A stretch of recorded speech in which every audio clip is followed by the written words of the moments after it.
I haven't read this yet. Yes, 5 saves should be preface. I haven't endeavored in this ghostly little book. No, I haven't endeavored in this ghostly little book to raise the ghost of an idea which shall not put my readers out of humour with themselves, with each other, the season, or with me. May haunt their houses pleasantly, and no one wish to lay it. Their faithful friend and servant, C.D. Published Charles Dickens, December 1843, which was 180 years ago now. Stave 1. Marley's Ghost. Marley was dead, to begin with. There's no doubt whatever about that. The register of his burial was signed by the clergyman, the clerk, the undertaker, and the chief mourner. Scrooge signed it. And Scrooge's name was good upon change for anything he chose to put his hand to. Or Marley was as dead as a doornail. I don't mean to say that I know my own knowledge what there is particularly dead about a doornail. I might have been inclined myself to regard a coffin nail as the deadest piece of ironmongery in the trade. But the wisdom of our ancestors is in the simile, and my own hallowed hand shall not disturb it, or the country is done for. You will therefore permit me to repeat emphatically that Marley was as dead as a doornail. Scrooge knew he was dead? Of course he did. How could it be otherwise? Scrooge and he were partners for I don't know how many years. Scrooge was his sole executor, his sole administrator, his sole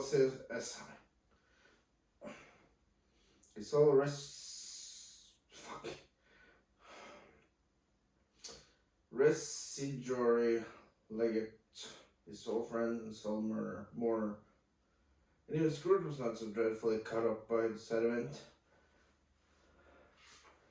but that he was an excellent man of business on the very day of the funeral, and solemnized it with an undoubted bargain. The mention of Marley's funeral brings me back to the point I started from. There's no doubt that Marley was dead. This must be distinctly understood, or nothing wonderful can come of the story I am going to relate. If we were not perfectly convinced that Hamlet's father died before the play began, there would be nothing more remarkable in his taking a stroll at night in the easterly wind upon his own ramparts, than there would be in any other middle-aged gentleman's rashly turning out of dark and breeze spot. Say St. Paul's churchyard, for instance, literally to astonish his weak mind. 29 can't read. Scrooge never painted out old Marley's name. There it stood, years afterwards, above the warehouse door. Scrooge and Marley. The firm was known as Scrooge and Marley. Sometimes people new to the business called Scrooge, and sometimes Marley, but he answered to both names. It's all the same to him. Oh, but he was a tight-fisted hand at the grindstone, Scrooge. A squeezing, wrenching, grasping, scraping, clutching, covetous old sinner.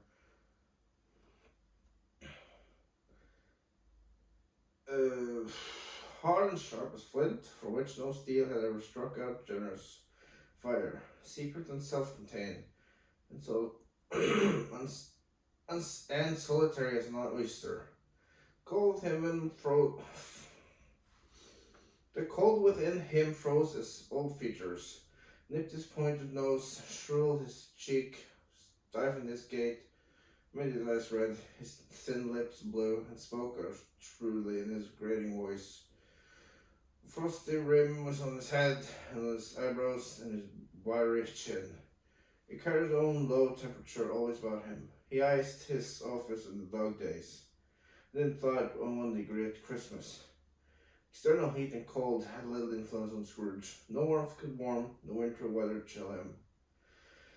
No wind that blew was bitterer than he. No falling snow was more intent upon its purpose. No pelting rain less open to entreaty. 29, I can't read. Foul weather didn't know where to have him. The heaviest rain, and snow, and hail, and sleet could boast of the advantage over him in only one respect. They often came down handsomely. Scrooge never did. Nobody ever stopped him in the street to say, with gladsome looks, "My dear Scrooge, how are you? When will you come to see me?"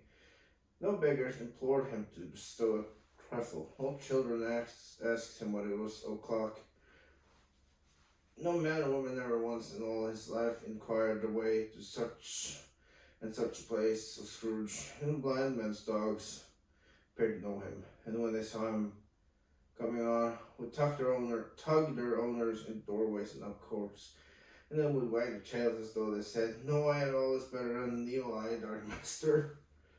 But what did Scrooge care? It was the very thing he liked, to edge his way along the crowded paths of life, warning all human sympathy to keep its distance. Was what the knowing ones called nuts to Scrooge. Once upon a time, of all the good days in the year, Christmas Eve, old Scrooge sat busy in his counting house. It was cold, bleak, biting weather.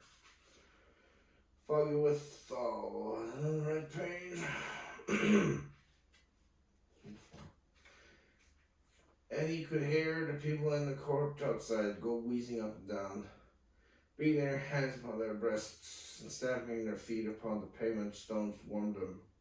City clocks had only just gone 3, but it was quite dark already. It had not been light all day, and candles were flaring in the windows of the neighbouring offices, like ruddy smears upon the palpable brown air. The fog came pouring in at the ever chink. It had every chink and keyhole, and was so dense without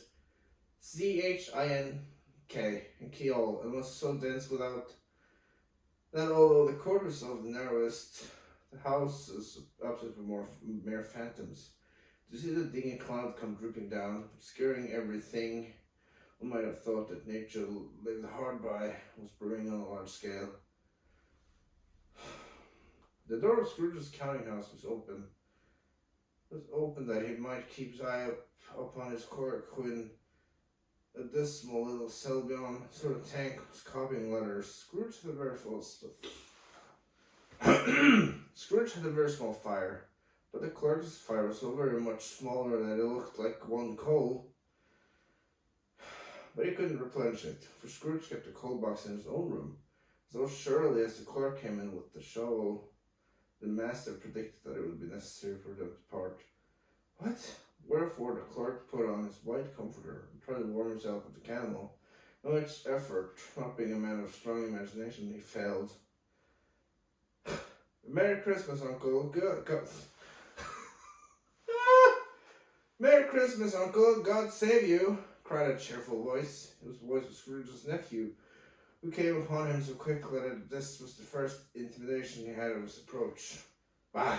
Scrooge said. "Humbug." He had so heated himself with rapid walking in the fog and frost, this nephew of Scrooge's. It was all in a glow. His face was ruddy and handsome.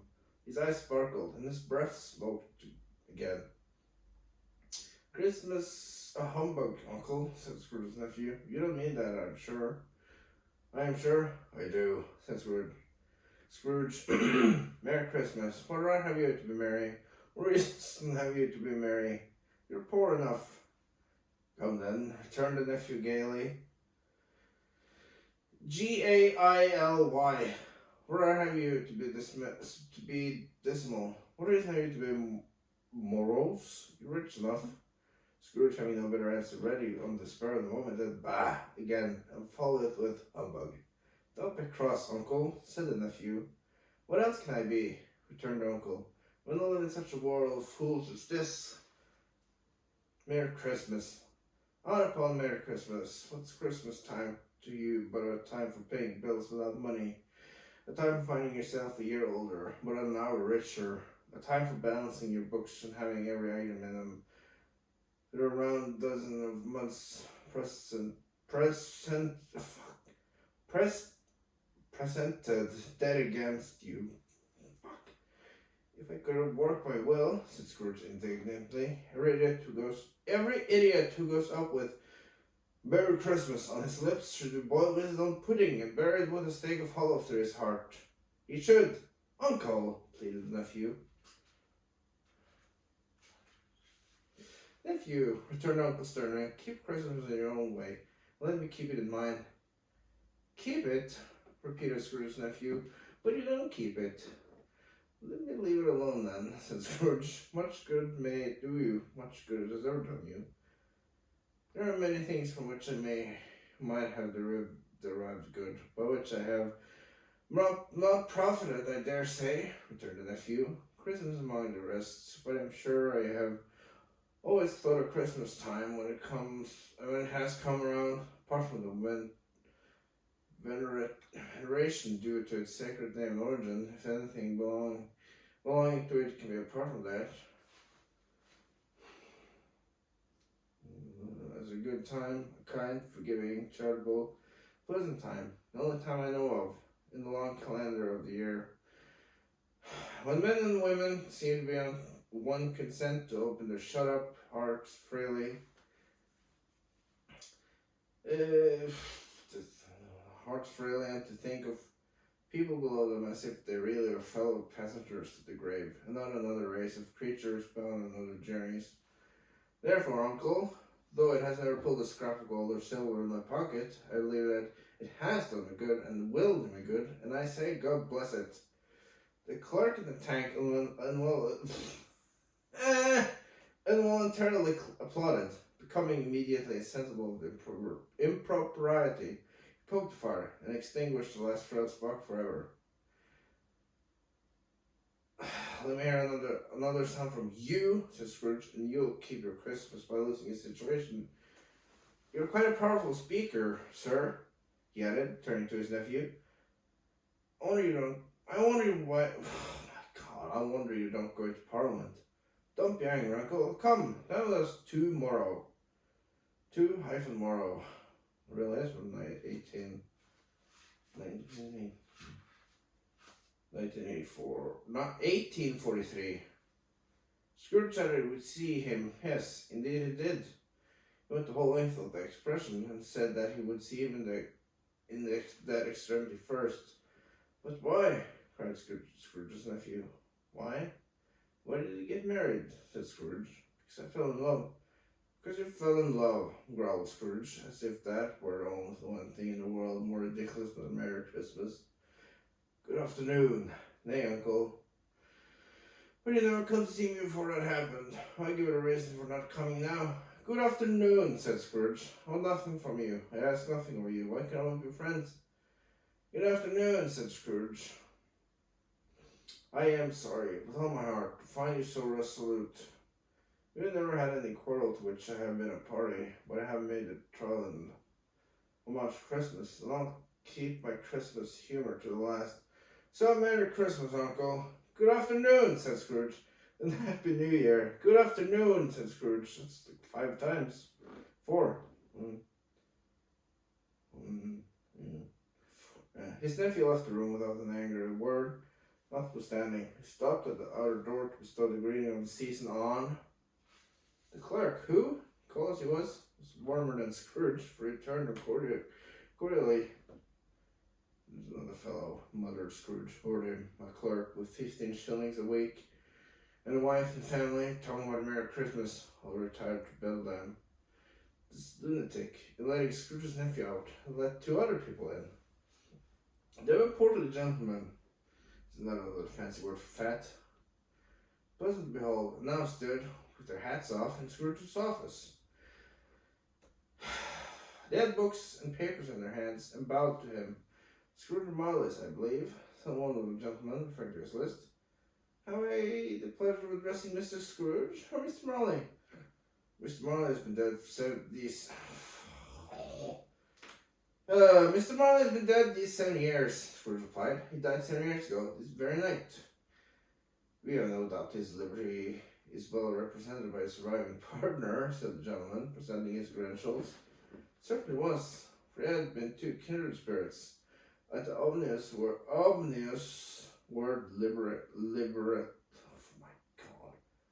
29.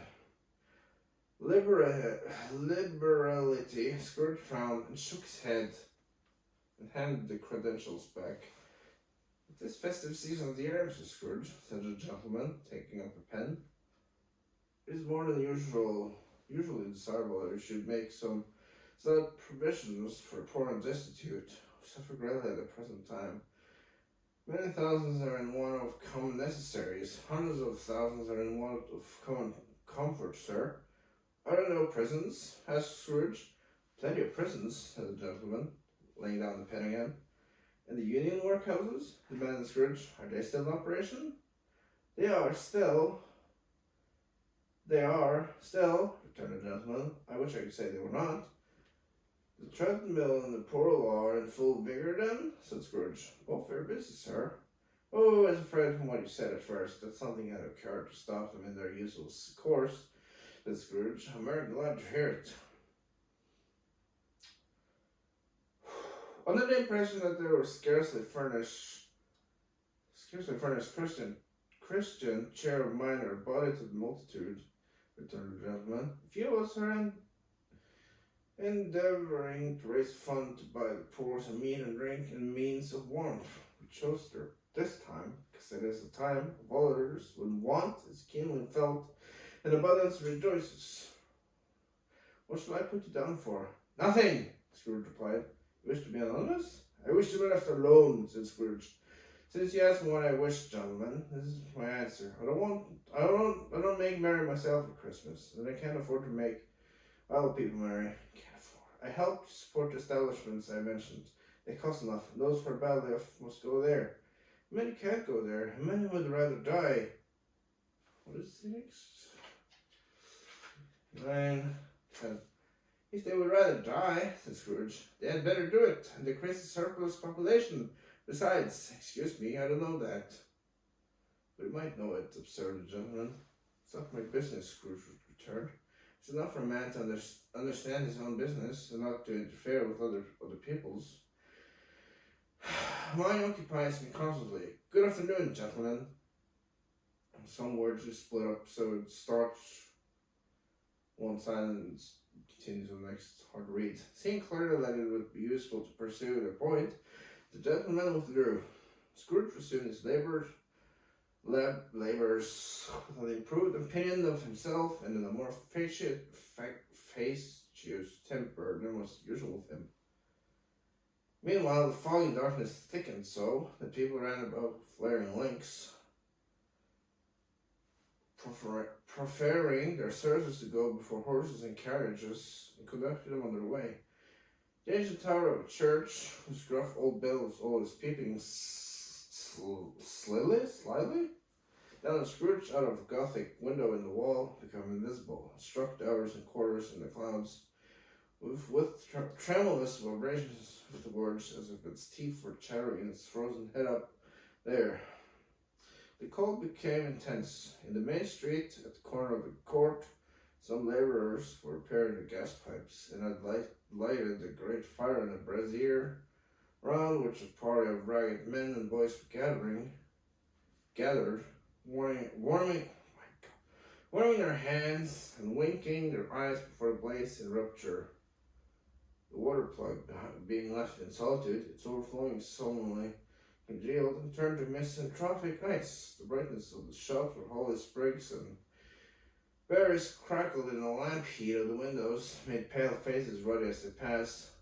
Poulterers and grocers' trades became a splendid joke, a glorious pageant with which it was next to impossible to believe that such dull principles as bargain and sale had enough to do. The Lord Mayor, in the stronghold of the mighty mansion house, gave orders to his 50 cooks and butlers to keep Christmas as the Lord Mayor's household should, and even the little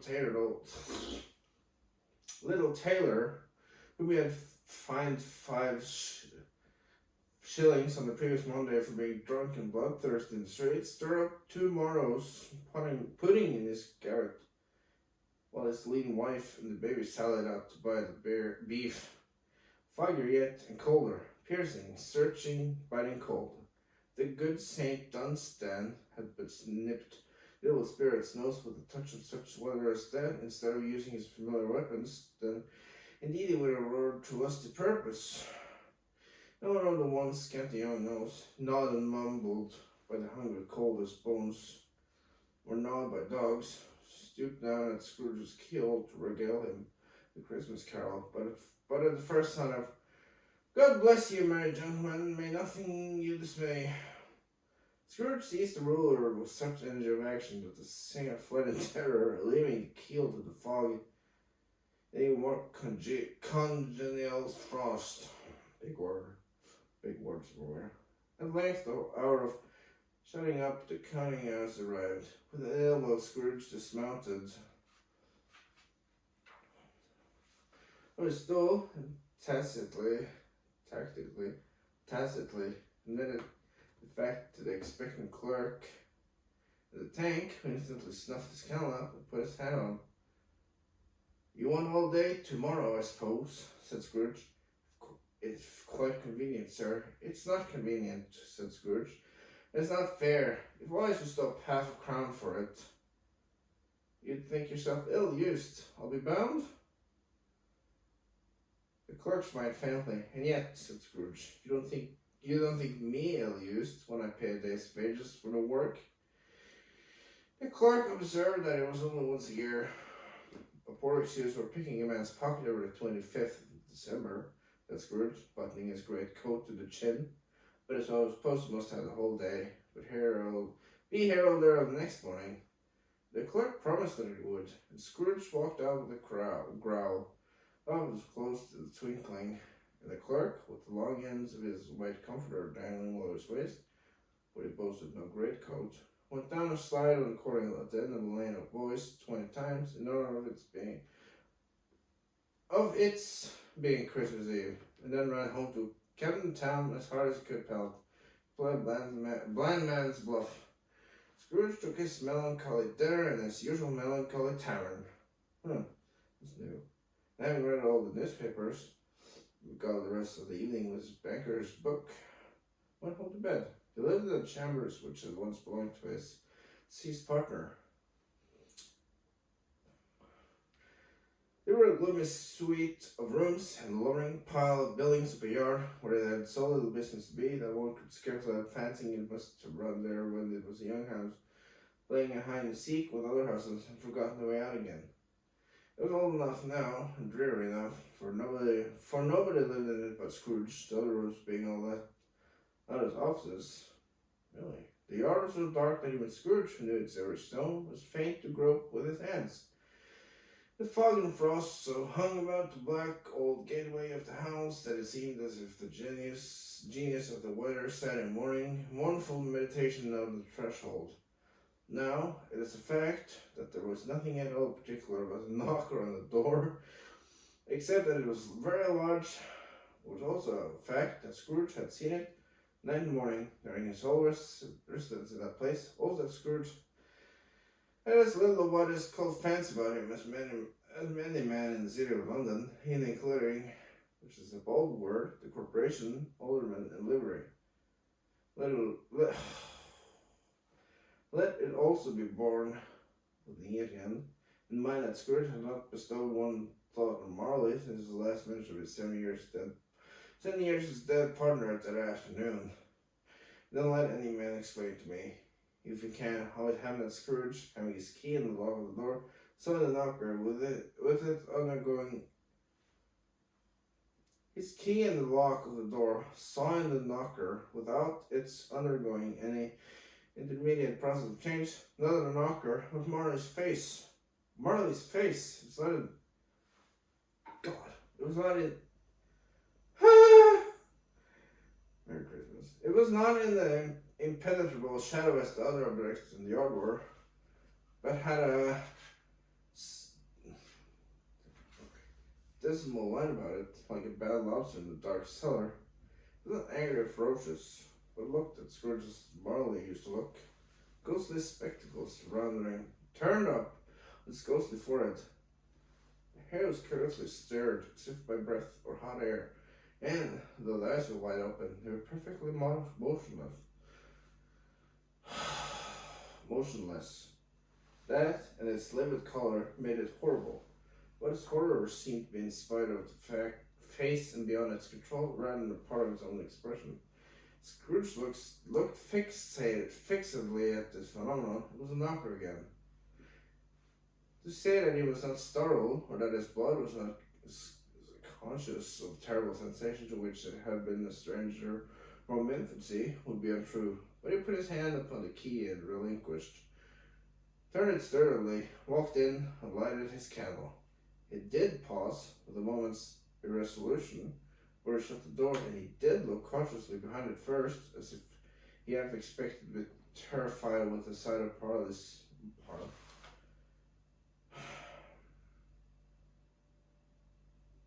Hope that's still recording. Marley's pigtail sticking out into the hallway. Marley's ghost was here. But there was nothing on the back of the door except the screws and nuts that held the knocker on. So he said, Poe,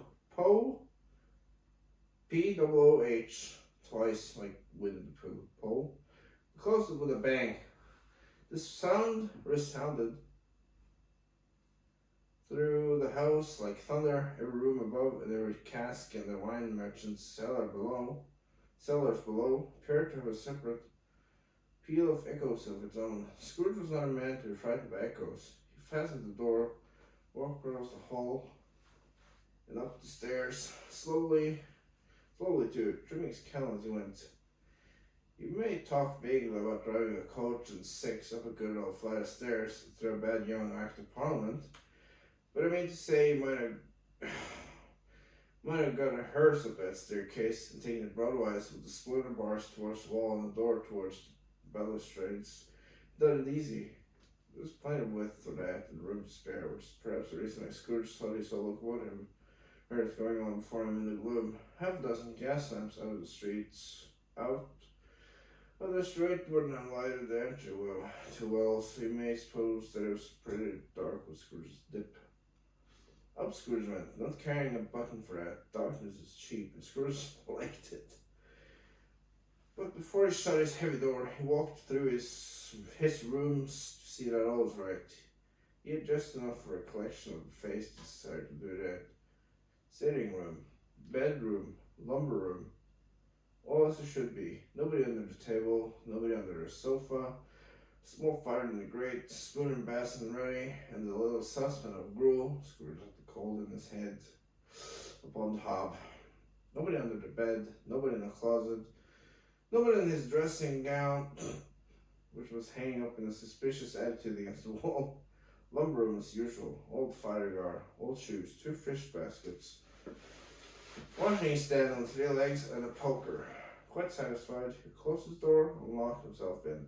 Double locked himself in, which was not his custom.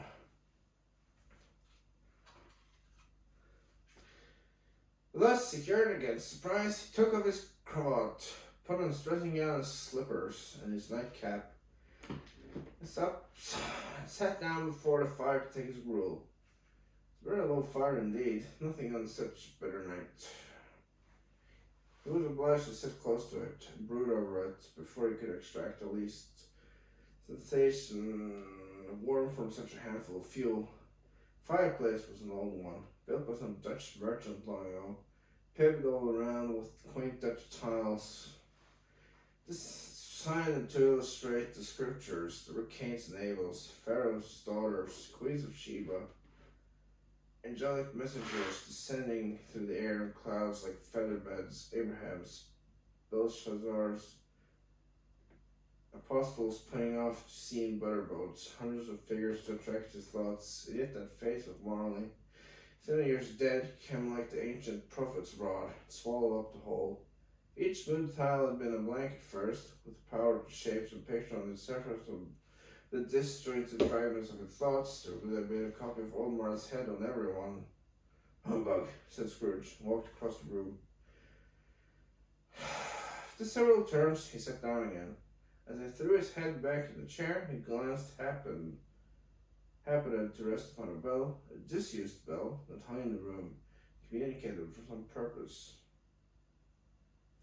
Not forgotten what the chamber in the highest story of the building. There was a great astonishment and the strange, inexplicable dread that as he looked, he saw this bell begin to swing. It swung so softly in the outset that it scarcely made a sound, but soon it rang out louder, and so did every bell in the house. This might have lasted half a minute, or a minute, but it seemed an hour. The bell ceased as they had begun together. It was succeeded by a clanking noise deep down below, as if some person were dragging a heavy chain over the casks in the wine merchant's cellar. Scrooge then remembered to have heard that ghosts in haunted houses were described as dragging chains. The cellar door flew open with a booming sound, and then they heard the noise much louder on the floors below, and coming up the stairs, then coming straight towards the door. "It's humbug still," said Scrooge. "I won't believe it." His colour changed, though, when, without a pause, it came on through the heavy door, passed into the room before his eyes. Upon its coming in, the dying flame leaped up as though it cried, "I know him, Marlet's ghost," fell again. Same face, the very same. Marley in his pigtail, usual waistcoat, tights and boots, tassels on the latter bristling like his pigtail, and his coat skirts and the hair upon his head. The chain he drew was clasped about his middle. It was long and wound up him like a tail, and it was made, for Scrooge observed it closely, of cash boxes, keys, padlocks, ledgers, deeds, and heavy purses wrought in steel. This body was transparent, so that Scrooge, observing him, looking through his waistcoat, could see the two buttons on his coat behind. Scrooge had often heard it said that Marley had no bowels, but he had never believed it until now. No, nor did he believe it even now. Though he looked the phantom through and through, and saw it standing before him, though he felt the chilling influence of its deadfall eyes, marked the very texture of the folded kerchief bound about his head and chin which wrapper he had not observed before. He was still incredulous, fought against his senses. "How now?" said Scrooge, caustic and cold as ever. "What do you want with me?" "Much!" Marley's voice, no doubt about it. "Who are you?" "Ask me who I was." "Who were you then?" said Scrooge, raising his voice. You're particular for a shade." He was going to say to a shade, but substituted this as more appropriate. "In life, I was your partner, Jacob Marley. Can you sit down?" asked Scrooge, looking doubtfully at him. "I can." "Do it then." Scrooge asked the question because he didn't know whether a ghost so transparent might find himself in a condition to take a chair, and felt that in the event of its being impossible, it might involve the necessity of an embarrassing explanation. But the ghost sat down on the opposite side of the fireplace, as if he were quite used to it. "You don't believe in me," observed the ghost. "I don't," said Scrooge. "What evidence would you have of my reality, beyond that of your senses?" "I don't know," said Scrooge. "What do you doubt your senses?" "Why do you doubt your senses?" "Because," said Scrooge, "a little thing affects them. Slight disorder of the stomach makes them cheat. It may have been an undigested bit of beef, a blot of mustard, a crumb of cheese, a fragment of an underdone potato. There's more of gravy than of grave about you, whatever you are." Scrooge was not much in the habit of cracking jokes, nor did he feel in his heart by any means waggish then. Truth is that he tried to be smart as a means of distracting his own attention, keeping down his terror, for the spectre's voice disturbed the very marrow in his bones. Sit staring at those fixed glazed eyes. Silence for a moment would play. Scrooge felt the very deuce with him. There was something very awful too. The spectre's being provided with an infernal atmosphere of his own. Scrooge could not feel it himself, but this was clearly the case. For though the ghost sat perfectly motionless, its hair and skirts and tassels were still agitated as by hot vapors from an oven. "You see this toothpick?" said Scrooge, turning quickly to the charge, for the reason just. silent and wishing they were only for a second to divert the vision's stony gaze from himself. I do, replied the ghost. You're not looking at it, said Scrooge. When I see it, said the ghost, notwithstanding. Well, returned Scrooge, I am about to swallow this and be for the rest of my days persecuted by a legion of goblins, all my creation. Humbug, I tell you, humbug! At this the spirit raised a frightful cry, and shook his chains with such a dismal, pulling noise that Scrooge held on tight to his chair to save himself from falling in the swoon. Not much greater was his horror when the phantom taking of the bandage around its head, as if it were to warn to wear indoors. Its lower jaw dropped down upon its breast. Scrooge fell upon his knees and clasped his hands before his face. Mercy! He said, dreadful apparition, why do you trouble me? Men of the worldly mind, replied the ghost, do you believe in me or not? I do, said Scrooge. I must, but why do spirits walk the earth, and why do they come to me? It is required of every man, the ghost returned, that the spirit within him should walk about among his fellow men, and travel far and wide. If that spirit goes not forth in life, it is condemned to do so after death. It is doomed to wander through the world. Oh, woe is me! And witness what it cannot share, might have shared on earth, and turn to happiness. Again the spectre raised a cry, and shook its chain among its shadowy hands. You're fettered, Fettered, said Scrooge, trembling. Tell me why. I made a chain I forged in life, replied the ghost. I made it link by link, and yard by yard. I girded it on of my own free will, and for my own free will I worked. Is its pattern strange to you? Scrooge trembled more and more. Or would you know, pursued the ghost, the weight and length of the strong coal you bear yourself is full as heavy, and as long as this 7 Christmas Eves ago, you labored on it since. It is a ponderous chain. Scrooge glanced about him on the floor, in the expectation of finding himself surrounded by some 50 or 60 fathoms of iron cable, but he could see nothing. Jacob, he said imploringly, old Jacob Marley, tell me more, speak comfort to me, Jacob. I have none to give, the ghost replied. It comes from other regions, Ebenezer Scrooge, and is conveyed by other ministers to other kinds of men, nor can I tell you what I would. Very little more is all permitted to me. I cannot rest, I cannot stay, I cannot linger anywhere. My spirit never walked beyond our counting house. Mark me, in life my spirit never rode beyond the narrow limits of our money-changing hole. No wedding journeys lie before me.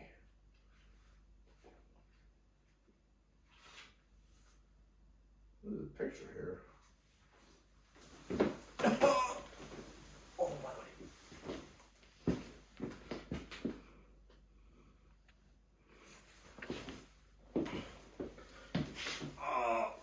Oh, I didn't know that. I haven't seen this picture. I'll be the old influences about it. There was a habit with Scrooge, whenever he became thoughtful, to put his hands in his breeches pocket, pondering on what the ghost had said. He did so now, without lifting up his eyes or getting up his knees. You must have been very slow about it, Jacob, Scrooge observed in a businesslike manner, though with humility and deference. Slow, the ghost repeated. 7 years dead, mused Scrooge, and traveling all the time. The whole time, said the ghost. No rest, no peace. Incessant church torture remorse. You travel fast, said Scrooge. On the wings of the wind, replied the ghost. Mine have got over a great quantity of ground in 10 years, said Scrooge. The ghost, on hearing this, set up another cry, and clanked its chain so hideously in the dead silence of the night that the warrant would have been justified in indicting it for nuisance. Well, you was a good man in business, Jacob, faltered Scrooge, now began to apply this to himself. Business, cried the ghost, wringing its hands again. Mankind was my business. The common welfare was my business. Charity, mercy, forbearance, and benevolence were all my business. The dealings of my trade were but a drop of water in the comprehensive ocean of my business. It held up its chains at arm's length, as if that were the cause of all its unavailing grief, and flying heavily upon the ground again.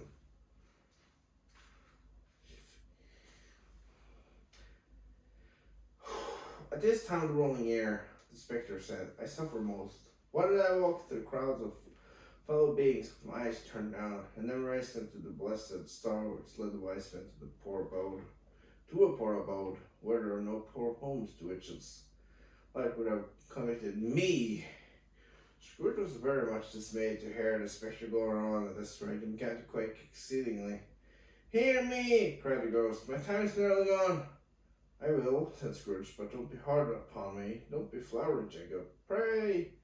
How it is that I appear before you in a shape that you can see, I may not tell. I have sat invisible beside you many a day. It was not an agreeable idea. Scrooge shivered and wiped the perspiration out from his brow. That is no light part of my penance, pursued the ghost. I am here tonight to warn you that you have yet chance and hope of escaping my fate. Chance and hope of my procurance, Ebenezer. You are always good friend to me, said Scrooge. Thank ye. You will be haunted, resumed the ghost, by three spirits. Scrooge's countenance fell almost as low as the ghost's had done. Is that the chance and hope you mentioned, Jacob? He demanded in a faltering voice. It is. I think I'd rather not, said Scrooge. With other visits, said the ghost, you cannot hope to shun the path I tread. Expect first tomorrow, where the bell tolls one. Oh, probably around before midnight this. Couldn't I take them all at once? And have it over, Jacob? Hinted Scrooge. Expect the second on the next night, at the same hour. The third upon the next night, when the last stroke of 12 has ceased to vibrate. Look to see me no more, and look that, for your own sake, you remember what has passed between us. I thought it was 1 a.m., 2 p.m., 3 p.m. Not When it said these words, the spectre took its wrapper from the table and bound it round its head as before. Scrooge knew this by the smart sound the thief made when his eyes were brought together by the bandage. He ventured to raise his eyes again and found a supernatural visitor confronting him in an erect attitude with its chain wound over and about its arm. The apparition walked backward from him, and every step he took, the window raised itself a little, so that when the spectre reached it, it was wide open. It beckoned Scrooge to approach, which he did. When they were within 2 paces of each other, Marley's ghost held up its hand, warning him to come no nearer. Scrooge stopped. Though not so much in obedience as in surprise and fear, for on the raising of the hand, he became sensible of confused noises in the air, incoherent sounds of lamentation and regret, wailings inexpressibly sorrowful and self-accusatory. Spectre, listening for a moment, joined in the mournful dirge, floated out upon the bleak, dark night. Scrooge followed to the window, desperate in his curiosity. He looked out. The air was filled with phantoms, wandering hither and thither in restless haste, and moaning as they went. Every one of them wore chains like Marley's ghost. Some few might have been guilty governments, linked together, none were free. Many had been personally known to Scrooge in his early lives. He had been quite familiar with one old ghost in a white waistcoat with the monstrous iron safe attached to its ankle, who cried piteously at being unable to assist the wretched woman and the infant whom it saw below upon a doorstep. There was a picture of that. The misery of them all was clearly that they sought to interfere for good in human matters, and had lost the power forever. Whether these creatures faded into mist or mist shrouded them, he could not tell, but they and their spirit voices faded together, and the night became as it had been when he walked home. Scrooge closed the window and examined the door by which the ghost had entered. It was double locked, as he unlocked it with his own hands, and the bolts were undisturbed. He tried to say humbug, but stopped at the first syllable, and began from the motion he had undergone, or the fatigues of the day, or his glimpse of the invisible world, or the dull conversation of the ghost, or the latency of the hour, much in need of repose, in a strict bed, without undressing, he fell asleep upon the instant. Another picture. Oh.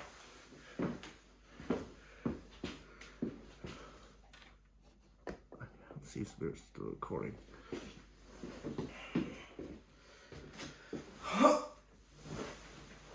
I've been playing this for a while, short notice.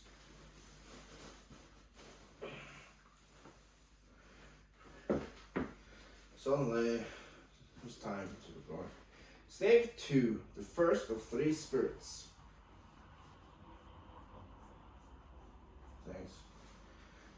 When Scrooge awoke, it was so dark that looking out of bed he could scarcely distinguish the transparent window from the opaque walls of his chamber. He was endeavoring to pierce darkness with his ferret eyes when the chimes of a neighboring church struck 4 quarters, so he listened for the hour. To his great astonishment, the heavy bell went on from 6 to 7, and from 7 to 8, and regularly up to 12, but stopped. 12! It was past 2 when he went to bed. The clock was wrong. An icicle must have gone into the works. 12! He touched the spring of his repeater. What? To correct this most preposterous clock, struck with the pulse beat 12 and stopped. Why, it isn't possible, said Scrooge, that I can have slept through all day and far into another night. It isn't possible that anything has happened to the sun. This is 12 at noon. The idea being an alarming one, he scrambled out of bed and groped his way to the window. He was obliged to rub the frost off with a sleeveless dressing gown before he could see anything. He could see very little then. All he could make out was there was missing space here, that it was still very foggy and extremely cold, and that there was no noise of people running to and fro and making a great stir, as there unquestionably would have been if night had beaten up bright day and taken possession of the world. It was a great relief, because 3 days after the sight of this first of exchange paid to Mr. and Mrs. Scrooge for his order, and so forth, would have become a mere United States security if there was no days to count by. What? Scrooge went to bed again, and thought and thought and thought it over and over and over. He could make nothing of it. The more he thought, the more perplexed he was, and the more he endeavored not to think, the more he thought. Marvelous ghosts bothered him exceedingly. Every time he resolved within himself, after mature inquiry that it was all a dream, his smile fell back again, like a strong spring released. So its first position presented the same problem to be worked all through. Was it a dream or not? Scrooge lay in his state until the chime had gone 3 quarters more, when he remembered on a sudden that the ghost had warned him of a visitation when the bell tolled 1. He rose so to lie awake until the hour was past, and, considering that he could no more go to sleep than go to heaven, this was perhaps the wisest resolution in his power. The quarter was so long, that it was more than once convinced he must have sunk into a doze unconsciously, and missed the clock. At length it broke upon his listening ear. Ding! Dong! A quarter past, said Scrooge, counting. Ding! Dong! Half past, said Scrooge. Ding! Dong! A quarter to it, said Scrooge. Ding! Dong! The hour itself, said Scrooge, triumphantly. Nothing else. He spoke, for the hour bell sounded, which it now did, with a deep, dull, hollow, melancholy 1. Light flashed up in the room on an instant. The curtains of his bed were drawn. Aside, I tell you, by hand. Not the curtains at his feet, nor the curtains at his back, but those to which his face was addressed. The curtains of his bed were drawn aside, and Scrooge, starting up into a half-recumbent attitude, found himself face to face with a letter from the visitor who drew them, as close to it as I am now to you. and I am standing in the spirit at your elbow. What? Is a strange figure, like a child. Yet not so like a child as like an old man, viewed through some supernatural medium, which gave him the appearance of having receded from the view and of being diminished to a child's proportions. Its hair, which hung about its neck and down its back, was white as if with age, and yet the face had not a wrinkle in it, and the tenderest bloom was on the skin. The arms were long and muscular, the hands the same as if its hold were of uncommon strength. Its legs and feet, most delicately formed, were, like those upper members, bare.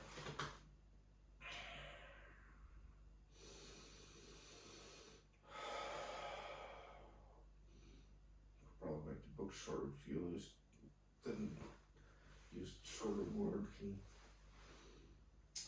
It wore a tunic of the purest white, and round its waist was bound a lustrous belt, the sheet of which was beautiful. It held a branch of fresh green holly in its hand, and, in singular contradiction to that winter emblem, had its wrist trimmed with summer flowers. But the strangest thing about it was that from the crown of its heads there sprung a bright, clear, gentle light, by which all this was visible, and which was doubtless the occasion of its using in its duller moments a great extinguisher for a cap which it now held under its arm. Even this, though, when Scrooge looked at it with increasing distinctness, was not in strangest quality. For as its belt sparkled and glittered now in one part and now in another, and what was light one instant, and all that time was dark, so the figure itself fluctuated in its distinctness, being now a thing with one arm, now with one leg, now with 20 legs, now with a pair of legs without a head, now a head without a body, which the soling parts and outline would be visible in the dense gloom wherein they melted away. And in the very wonder of this, it would be itself again, distinct and clear as ever. Clear as ever. Are you the spirit, sir, whose coming was foretold to me? Asked Scrooge. I am. The voice was soft and gentle, singularly low, as if instead of being so close beside him, it were at a distance. Who and what are you? Scrooge demanded. I am the ghost of Christmas past. Long past? Inquired Scrooge, servant of its dwarfish stature. No, your past. Perhaps Scrooge could not have told anybody why. Anyone could have asked him, but he had a special sort of spirit in his cap and bade him to be covered. What? Exclaimed the ghost. Would you so soon put out with worldly hands the light I give? Is it not enough that you're one of those whose passions made this cap and forced me through whole trains of years to wear it low upon my brow? Scrooge reverently disclaimed all intention to offend and the knowledge of having willfully bonneted the spirit at any period of his life. He then made a bold to inquire what business brought him there. Your welfare, said the ghost. Scrooge expressed himself much obliged, but could not help think that a night of unbroken rest would have been more conducive to that end. Spirits must have heard him thinking, for it said immediately, Your reclamation then, take heed. It put out its strong hand as it spoke and clasped him gently by the arm. Rise amongst me. It would have been in vain for Scrooge to plead that the weather and the hour were not adapted to pedestrian purposes. That bed was warm. It is. And the thermometer a long way below freezing, that he was clad with light linen slippers, dressing gown, and nightcap, and that he had a cold upon him at that time.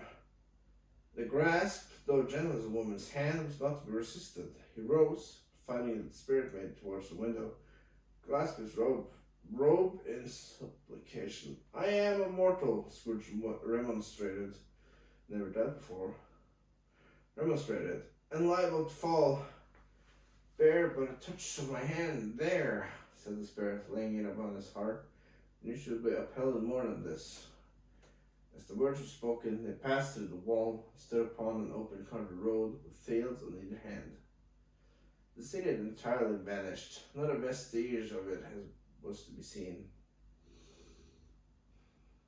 Darkness and the mist had vanished with it, for it was a clear, cold winter day, with snow upon the ground. Good heavens! Said Scrooge, clasping his hands together as he looked about him. I was bred in this place. I was a boy here. Spirit gazed upon him mildly, its gentle touch, though it had been light not instantaneous, appeared still present to the old man's sense of feeling. He was conscious of 1,000 odors floating in the air, each one connected with 1,000 thoughts and hopes and joys and cares long, long forgotten. Your lip is trembling, said the ghost. When is that upon your cheek? Cringe. Scrooge muttered, with an unusual catching in his voice, that it was a pimple, and begged the ghost to lead it.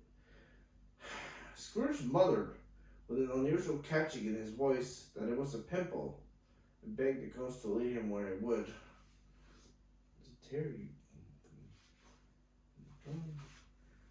you collect the way? Inquired the spirit. Remember it? Cried Scrooge with fervor. I could walk in blindfold. Strange to have forgotten it for so many years. Observed the ghost. Let us go on. They walked along the road. Scrooge recognized every gate and post and tree until a little market town appeared in the distance, with its bridge, its church, and winding river. Some shaggy ponies now were seen trotting towards them with boys upon their backs, called to other boys in country gigs and carts driven by farmers. All these boys were in great spirits and shouted to each other until the broad fields were so full of merry music that the crisp air laughed to hear it. These are both ghosts of the things that have been, said the ghost, and no consciousness of us. Jocund, Jocund. Travellers came on, and as they came, Scrooge knew and named them everyone. Why was he rejoiced beyond all bounds to them? See them. Why did his cold eye glisten,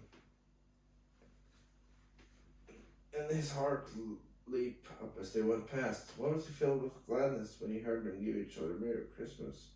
It's part of those crossroads and byways, where there are several homes. What was Merry Christmas to Scrooge?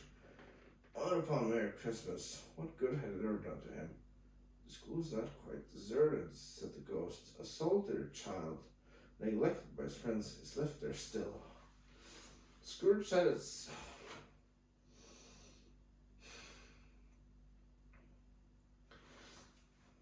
Scrooge said that he knew, and he sobbed. They left the high road by a well-remembered lane. Soon approached a mansion of dull red brick, with a little weathercock surmounted cupola, the roof, and the bell hanging in it. It was a large house, but one of broken fortunes. For spacious offices were little used. Their walls were damp and mossy, the windows broken, and their gates decayed. Fowls clucked and strutted in the stables, and the coach houses and sheds were overrun with the grass. Nor was it more retentive of its ancient state within, for entering the dreary hall and glancing through the open doors of many rooms, they found them poorly furnished, cold, and vast. And there was an unearthly savour in the air, a chilly bareness in the place, which associated itself somehow with too much getting up by candlelight and not too much to eat.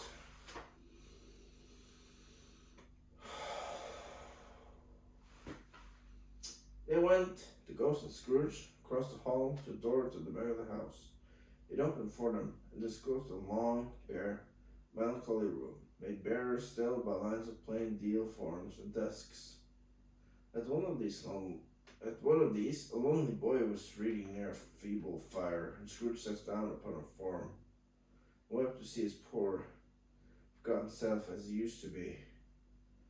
Not a latent echo in the house, not a squeak and scuffle of the mice behind the paneling, not a drip with a half-thawed water spout in the dull yard behind.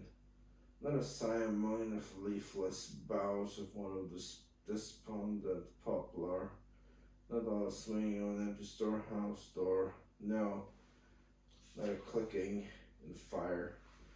It fell upon the heart of Scrooge with a softening influence and gave a freer passage to his tears. The spirit touched him in the spirit touched him on the arm and pointed to his younger self, intent upon his reading. Suddenly a man in foreign garments, wonderfully real and distinct to look at, stood outside the window. With an axe stuck in his belt and leaning by the bridle and ass laden with wood. Why, it's Ali Baba, Scrooge exclaimed in ecstasy. It's their oldest honest Ali Baba. Yes, I know him. One Christmas time, when yonder solitary child was left here all alone, he did come. For the first time, just like that. Poor boy, and Valentine, said Scrooge, and his wild brother, Orson. There you go. And what's his name? Who's put down his drawers to sleep at the gate of Damascus? Don't you see him? The Sultan's room turned upside down by the Genii? Genii. There he is upon his head. Serve him right. I'm glad of it. What business had he to marry to the princess? To hear Scrooge expending all the earnestness of his nature on such subjects, in the most extraordinary voice between laughing and crying, and see his heightened, excited face, would have been a surprise to see his business friends in the proceeding. Indeed. There's the parrot, cried Scrooge.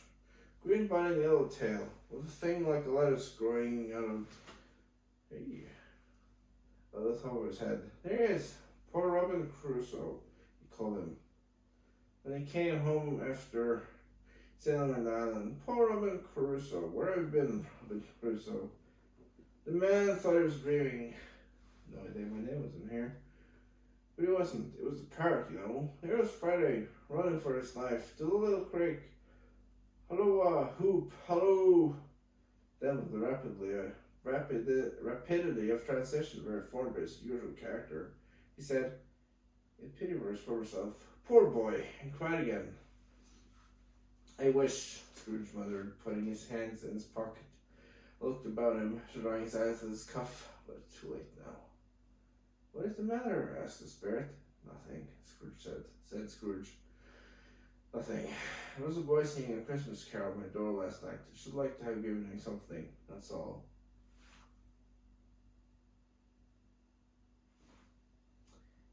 The ghost smiled thoughtfully, lowered its hand, saying as it did so, let us see another Christmas. Scrooge's former self grew larger at the words, and the room became a little darker and more dirty. The panels shrunk, the windows cracked, fragments of plaster fell out of the ceiling, and the naked lathe was shown instead. All this was brought about. Scrooge knew no more than you do. He only knew that it was quite correct, that everything had happened so. There he was, alone again, and all the other boys had gone home for the jolly holidays. He was not reading now, he was walking up and down despairingly. Scrooge looked at the ghost, with a mournful shaking of his head, glanced anxiously towards the door.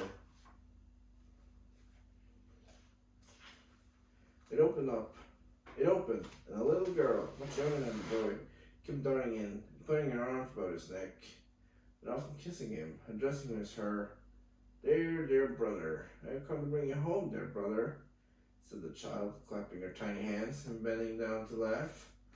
To bring you home, home, little fan, returned the boy. Yes, said the child, brimful of glee, home for good and all, home forever and ever. Father's so much kinder than he used to be, that home's like heaven.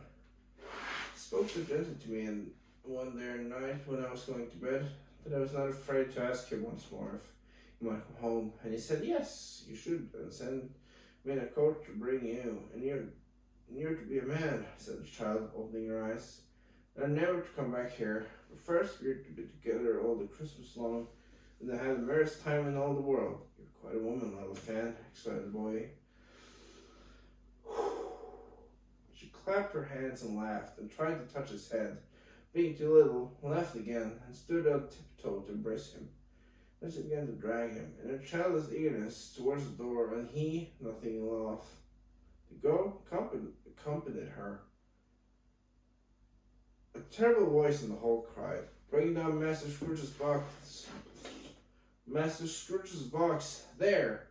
In the hall appeared the schoolmaster himself, who glared on Master Scrooge with a ferocious condescension, threw him into a dreadful state of mind by shaking hands with him. He then conveyed him and his sister into the veriest old well of shivering best parlor that ever was seen, with the maps upon the wall, and celestial and terrestrial globes in the windows were waxy with cold. Here produced a decanter of curiously light wine, and a block of curiously heavy cake, and administered the installments of those dainty to the young people, at the same time sending out a meager servant to offer a glass of something. The postboy, who answered that he thanked the gentleman, but if it was the same type as he had tasted before, he had rather not. Mrs. Scrooge's trunk being by this time tied on top of the chaise, CHAISE, children bade the schoolmaster goodbye, right willingly, and getting into it, drove gaily. Is that word again? GAILY. Down the garden sweep, the quick wheels dashing the hoarfrost, the snow from off the dark leaves of the evergreens like spray. Oh, so delicate creature, who her breath might have been withered, said the ghost. But she had a large heart, so she had, cried Scrooge. You're right, I will not gainsay it, spirit, God forbid. She died a woman, said the ghost, and had, as I think, a children. One child, Scrooge returned. True, said the ghost. Your nephew. Scrooge seemed uneasy in his mind, and answered briefly, yes. All they had but that moment left school behind them. They were now in the busy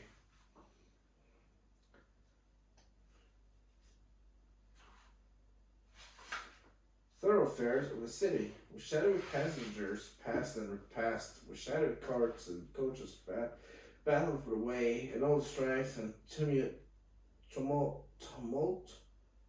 of the real city was made plain enough, pedestrian of the shops, that here too it was Christmas time again, but it was evening, and the streets were lighted up.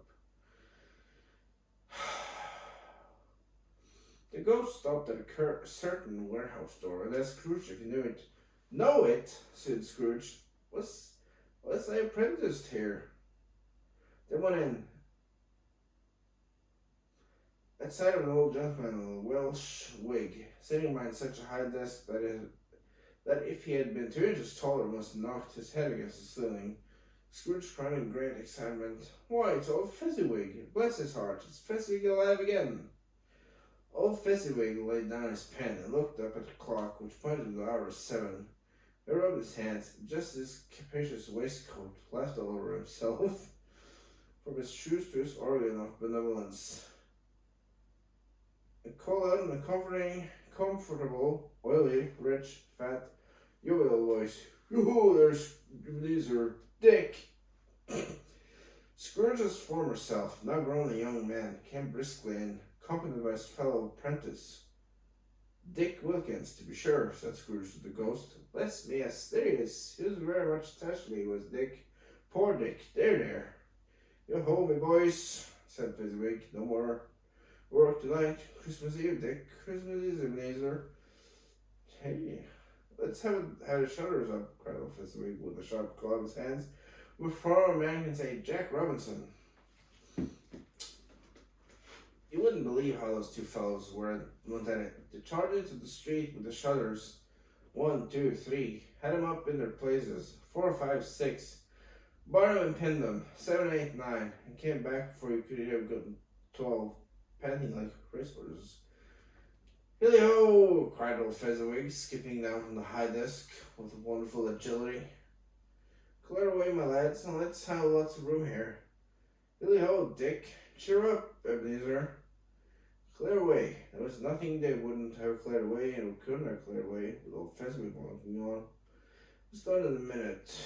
Every movable was packed off, as if it were dismissed from public life forevermore. The floor was swept and watered, the lamps were trimmed, fuel was heaped upon the fire, and the warehouse was as snug and warm and dry and bright a ballroom as you would desire to see upon a winter's night.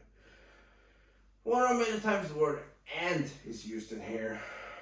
In came a fiddler with a music book, and went up to the lofted desk, and made another kiss of it, and tuned like 50 stomach aches. In came Mrs. Fezzik, MRS, Miss, I think it's Mrs. One vast substantial smile.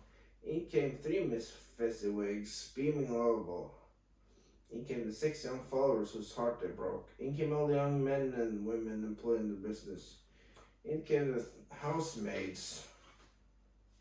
Oops. Show a picture. In came the housemaid with her cousin, the baker. In came the cook with the brother's particular friend, the milkman. In came the boy from over away, who suspected not having board enough from his master, tried to hide himself behind the girl from next door, but one who was proven to have had her ears pulled by her mistress. And they all came, one after another, some shyly, some boldly, some gracefully, some awkwardly, some pushing, some pulling, and they all came anyhow and every how. Away they all went, 20 couple at a time. Hands all around and back again the other way, down the middle and up again. Round and round in various stages of affectionate groping. Old top couple always turning up in the wrong place. New top couple starting off again. As soon as they got there, old top couples, at last another bottom one to help them. When the result was brought up, old Fezzik, clapping his hands to stop the dance, cried out, "Well done!" And the fiddler plunged his hot face into a pot of porter, especially provided for the purpose. But scorning rest upon his reappearance, he instantly began again. There were no dancers yet, as if the other fiddler had been carried on, exhausted, on a shutter, and he were brand new man resolved to beat him out of sight or perish. There were more dancers, and there were forfeits and more dances. There was cake. I said, Negus, Negus. There was a great piece of cold roast, and there was a great piece of cold boiled, and there were minced pies, and plenty of beer, of course.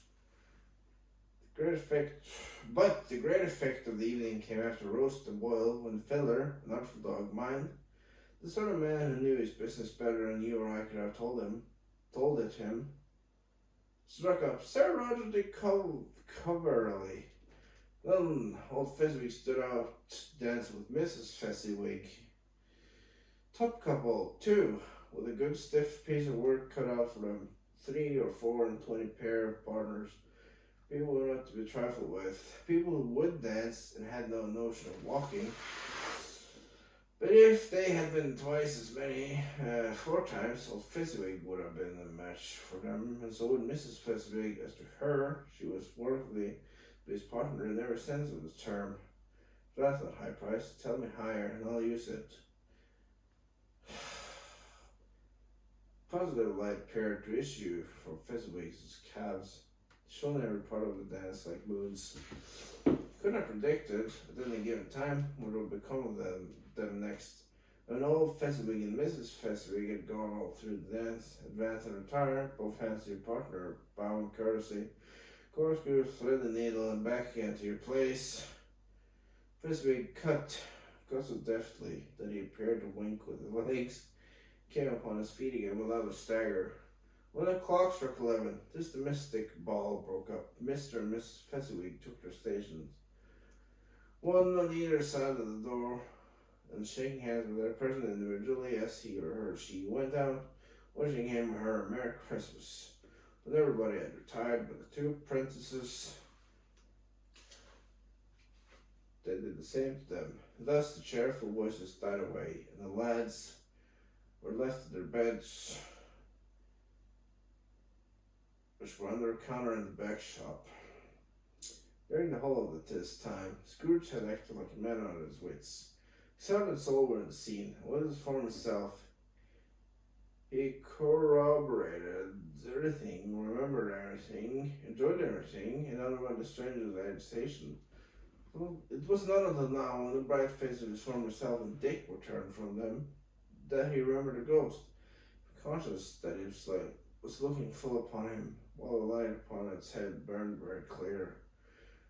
A small matter, said the ghost, to make these silly folks so full of gratitude.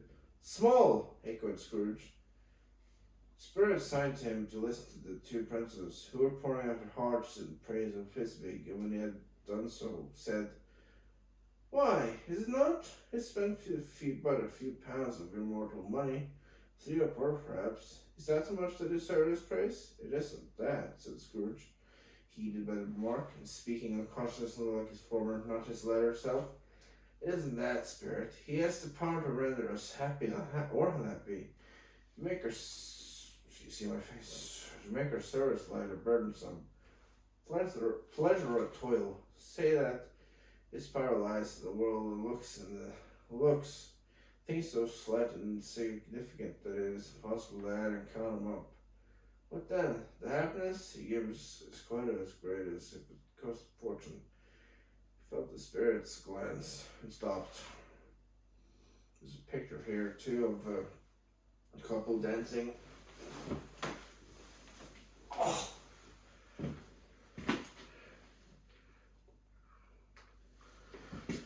I had no idea where pictures. Oh.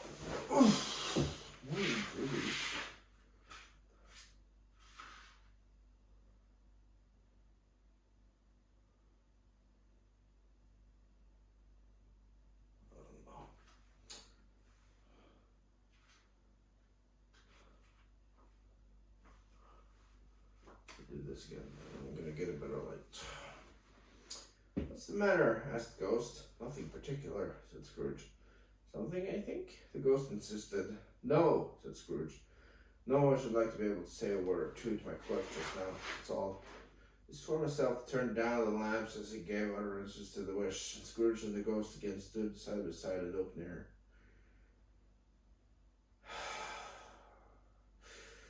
"My time grows short," observed the Spirit. "Quick!"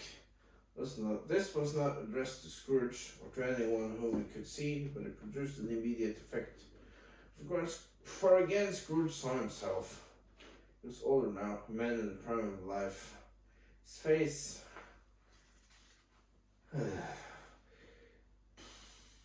His face had not the harsh and rigid lines of later years, but had begun to wear the signs of care and avarice. There was an eager, greedy, restless motion in the eye, which showed the passion that had taken root, and where the shadow of a growing tree would fall. He was not alone. He sat by the side of a fair young girl in a morning dress, in whose eyes there were tears, sparkled in the light that shone out of the ghost of Christmas past. "It matters little," she said softly. "To you, very little. Another idol has displaced me, and if it can cheer and comfort you in time to come, as I would have tried to do, I know it just cause to grieve. What idol has displaced you?" He rejoined. "Golden one. This is the even-handed dealing of the world," he said. "Nothing in which it is so hard as poverty. There is nothing it professes to condemn with such severity as the pursuit of wealth. You fear the world too much," she said gently. She answered gently. "All your other hopes emerge into the hope of being beyond the chance of its sordid reproach. I have seen your nobler aspirations fall off one by one until the master passion gain engrosses you, have I not?" "What then?" he retorted. "Even I am grown so much wiser. What then? I am not changed towards you." She shook her head. "Am I? Our contract is an old one. It's made when we were both poor and content to be so, until, in good season, we can improve our worldly fortune by a patient industry. You are changed. When it was made, you were another man. Oh, she's saying this. I was a boy, he said impatiently. Your own feeling tells you that you are not what you are, she returned. I am. I am. That is what you promised happiness when we were one in heart is fraught with mystery now that we are two. How often, how keenly I have thought of this. I will not say it. I will not say. It is not that I have thought of it and can release you. Have you ever sought release? In words? No, never. In what then? In a changed nature, in an altered spirit, in another atmosphere of life. Another hope as its great end, in everything that made my love any worth or value in your sight. If this had never been between us, said the girl, looking mildly with the steadiness upon him, tell me, would you seek me out and try to win me now? Ah, no. He seemed to yield to the justice of this supposition in spite of himself. But his head was with a struggle. You think not.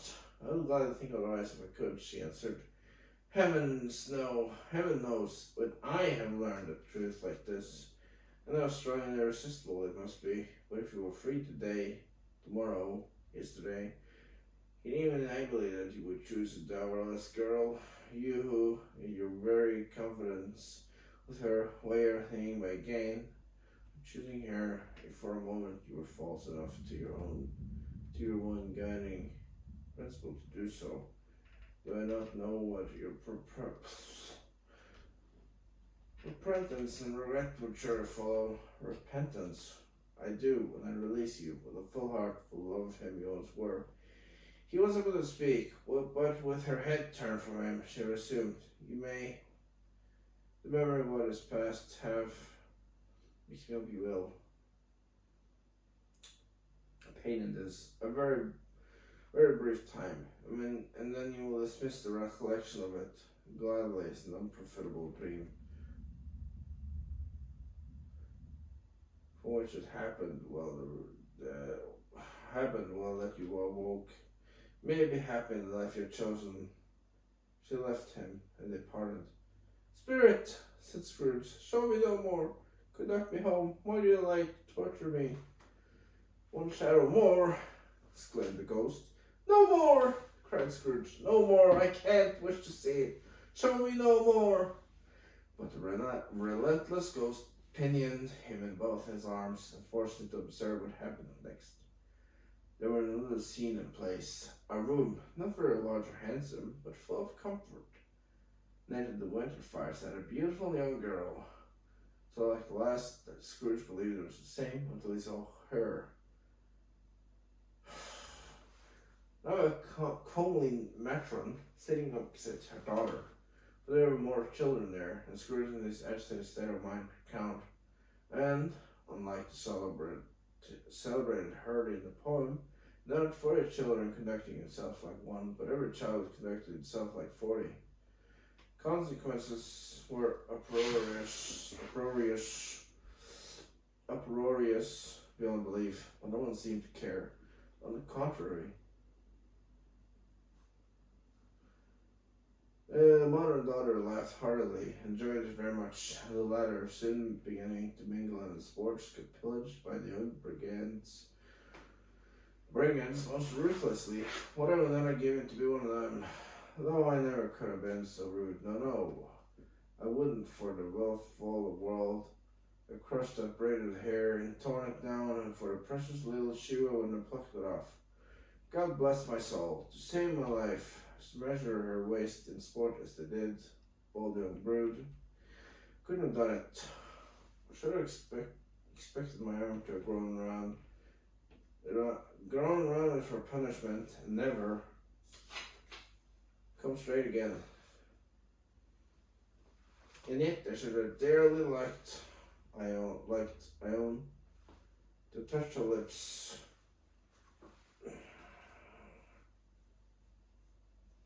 I don't want to bend the book too much.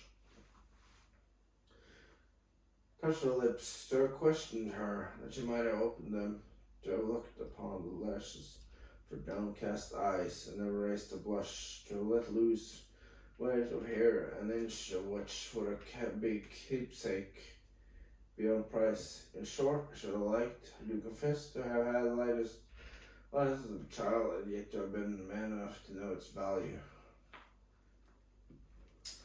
But now a knocking at the door was heard, and such a rush immediately ensued that she with laughing face and pleasure dress was borne towards it, center of flushed and boisterous group, just on the greet the father, who came home attended by a man laden with Christmas toys and presents.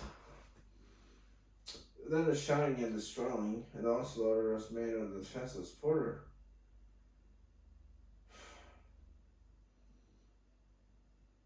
Scaling him with chairs for ladders to dive into his pockets, despoil him of brown paper parcels, all tight by his cravat, hug him round his neck, palm his back, and kick his legs in their irrepressible affection. The shouts of wonder and delight with which the development where a package was received, the terrible announcement that the baby had been taken in the act of putting a doll's frying pan into his mouth. What? Was more than suspected of having swallowed a fictitious turkey glued on a wooden platter. The immense relief of finding this so false alarm, the joy and gratitude and ecstasy, they are all indescribable alike. It is enough that by degree the children, their emotions got out of the parlor. Parkour.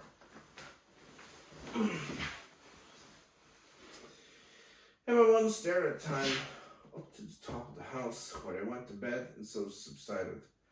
And now Scrooge looked on more attentively than ever, when the master of the house, having his daughter leaning fondly on him, sat down with her and her mother at his own fireside. And when he thought that such another creature, quite as graceful and full of promise, might have called him father in the springtime and the haggard winter, his sight grew very dim indeed. Belle, said the husband, turning to his wife with a smile, some old friend of yours this afternoon. Who was it? Yes, how can I? Don't I know? She added in the same breath, laughing as he laughed, Mr. Scrooge. Mr. Scrooge it was, past his office window, and as it was not shut up when he had the candle inside, I could scarcely help seeing him. His partner lies upon the point of death, I hear, and there he sat alone. Quite alone in the world, I do believe. Spirit, said Scrooge in a broken voice, remove me from this place. I told you there were shadows of things that have been, said Scrooge. Said the ghost, that they are what they are, do not blame me. Remove me, Scrooge exclaimed. I cannot bear it.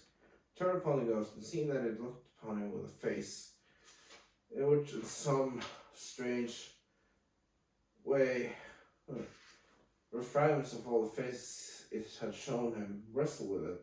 Leave me, take me back, haunt me no longer. In the struggle, if that can be called a struggle, which ghost was no visible resistance on its own part, was disturbed by any effort of its adversary, Scrooge observed that its light was burning high and bright, dimly connecting that with its influence over him. He seized the extinguisher cap, and by sudden action pressed it down upon its head. The spirit dropped beneath it, so that the extinguisher covered its whole form, but though Scrooge pressed it down with all his force, he could not hide the light which streamed from under it. In an unbroken flood upon the ground, he was conscious of being exhausted and overcome by an irresistible drowsiness, and, further, of being in his own bedroom. He gave the cap a parting squeeze, which his hand relaxed, and had barely time to reel to bed, before he sank into a heavy sleep.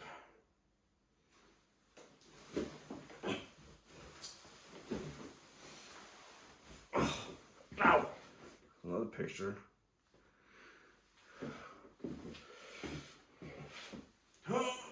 Oh!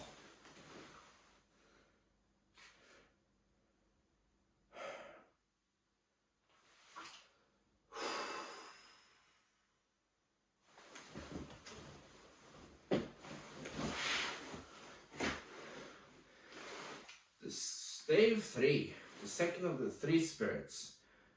Awaking in the middle of prodigiously tough snore, sitting on bed to get his thoughts together, Scrooge had no occasion to be told that the bell was again upon the stroke of one. He felt that he was restored to consciousness in the right nick of time, for a special purpose of holding a conference with the second messenger. I can't talk! And I want to be a voice actor. Second messenger dispatched to him through Jacob Marley's intervention.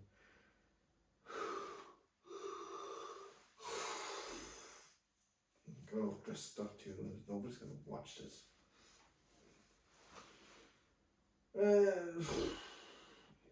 Finding messenger dispatched to him through Jacob Marley's intervention, but finding that he turned uncomfortably cold when he began to wonder which of his curtains this new spectre would draw back, he put them every one aside with his own hands, and lying down again, established a sharp lookout all around the bed. For he wished to challenge the spirit on the moment of its appearance, and did not wish to be taken by surprise and made nervous. Gentlemen of the free and easy sort, who plume themselves on being acquainted with a move or two, and being usually equal to the time of day, expressed a wide range of their capacity for adventure by observing that they are good for anything from pitch and toss to manslaughter. Well, between which opposites extreme, no doubt there lies a tolerably wide and comprehensive range of subjects. Without venturing for Scrooge quite as hardly as this, I don't mind calling on you to believe that he was ready for a good broad field of strange appearances, that nothing between a baby and a rhinoceros would have astonished him very much. Now, being prepared for almost anything was not by any means prepared for nothing, and consequently, when the bell struck one, and no shape prepared, he was taken with a violent fit of trembling.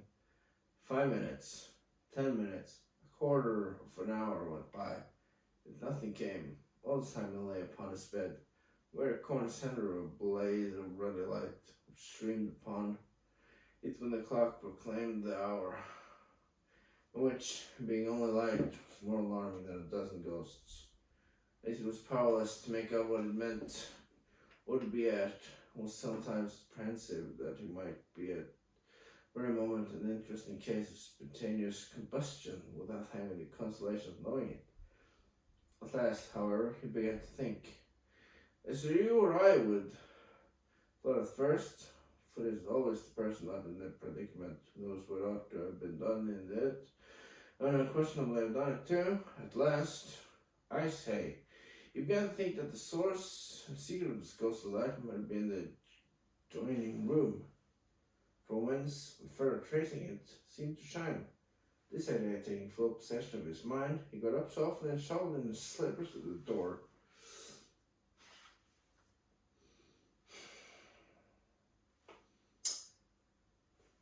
The moment Scrooge's hand was on the lock, a strange voice called him by his name and bade him enter. He obeyed. It was his own room, there's no doubt about that, but it had undergone a surprising transformation. The walls and ceiling.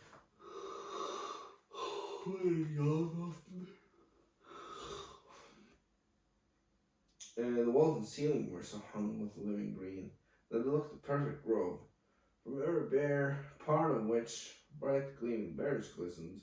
The crisp leaves of holly, mistletoe, and ivy reflected back the light,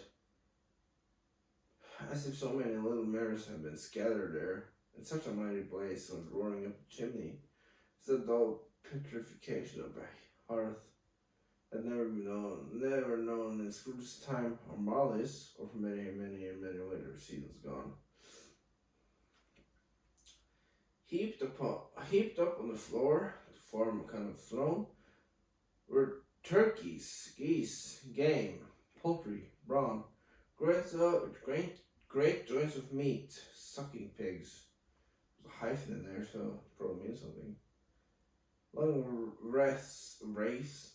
sausages, mince pies, plume pudding, barrels of oysters, red hot chestnuts, cherry cheeked apples, juicy oranges, luscious pears, immense 12 cakes, and seething bowls of punch that made the chamber dim with a delicious steam. In easy state upon this couch sat a jolly giant, glorious to see, who bore a glowing torch, and checked on like Plenty's horn, held it up, high up, to shed its light on Scrooge as he came peeping around the door. "Come in," exclaimed the ghost. "Come in and know me better, man." Scrooge entered timidly and hung his head before the spirit. He was not the dog Scrooge had been, and though the spirit's eyes were clear and kind, he did not like to meet them. There's a picture here too. Oh, I wish I had a camera.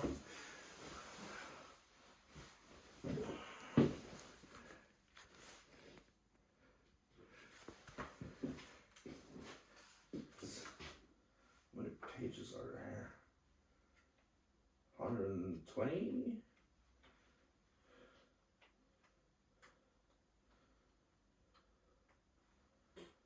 You should have checked before. Yeah, 119.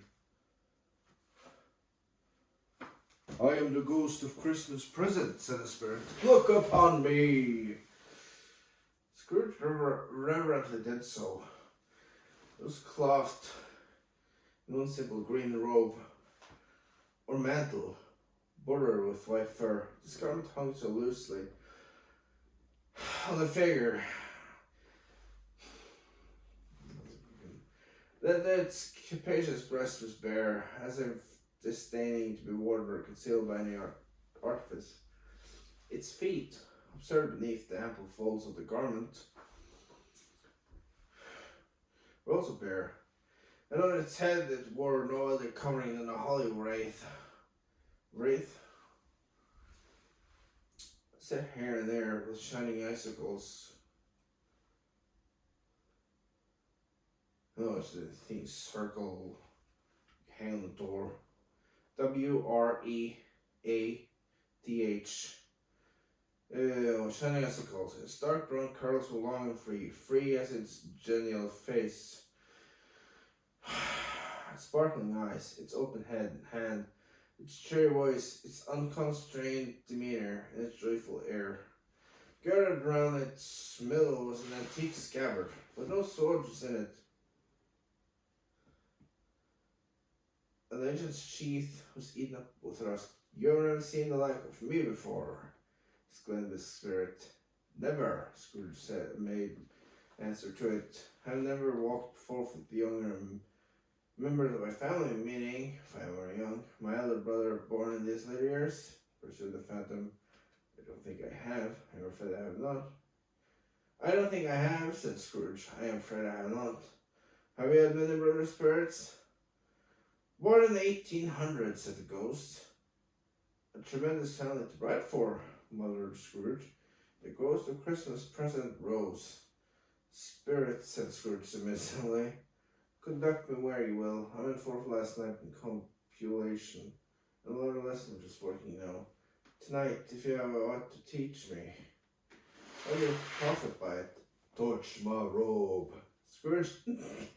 Scrooge did as he was told, and he held it fast. Holly, mistletoe, red berries, ivy, turkeys, geese, game, poultry, brawn, meat, pigs, sausage, oysters, pies, pudding, fruit, and punch, all balanced instantaneously.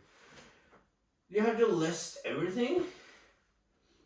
So did the room, the fire, the ruddy glow, the hour of night, and they stood in the city streets on Christmas morning, where, for the weather was severe, the people made a rough but brisk and not unpleasant kind of music in scraping the snow from the pavement in front of the dwellings and from the tops of their houses. Once it was mad delight to the boys to see it come pluming down into the road below, splitting into artificial little snowstorms.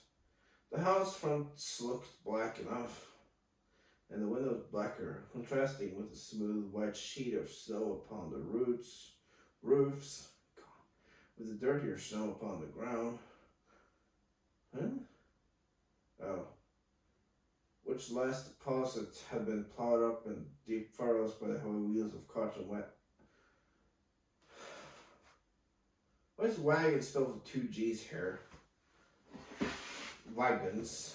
Furrows, and that makes sense. The snow's dirty, but the wagons didn't think of the line.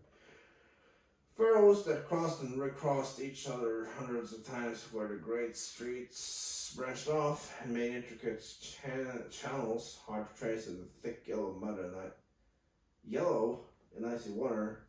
The sky was gloomy, and the shortest streets were choked up with dingy mist, half thawed, half frozen, whose heavier particles descended in a shower of sooty atoms. Jesus.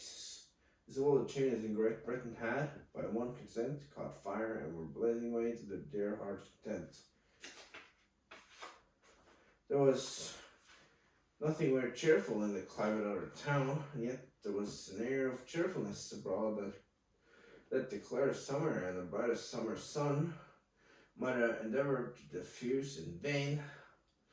For the people were shawling away on the housetops were jovial and full of glee, calling out to one another from the parapets, and now and then exchanging a facetious snowball, better-natured missile far than many a worded jest, laughing heartily if it went right and not less heartily if it went wrong. The poulterers' shops were still half open, and the fruiterers were radiant in their glow.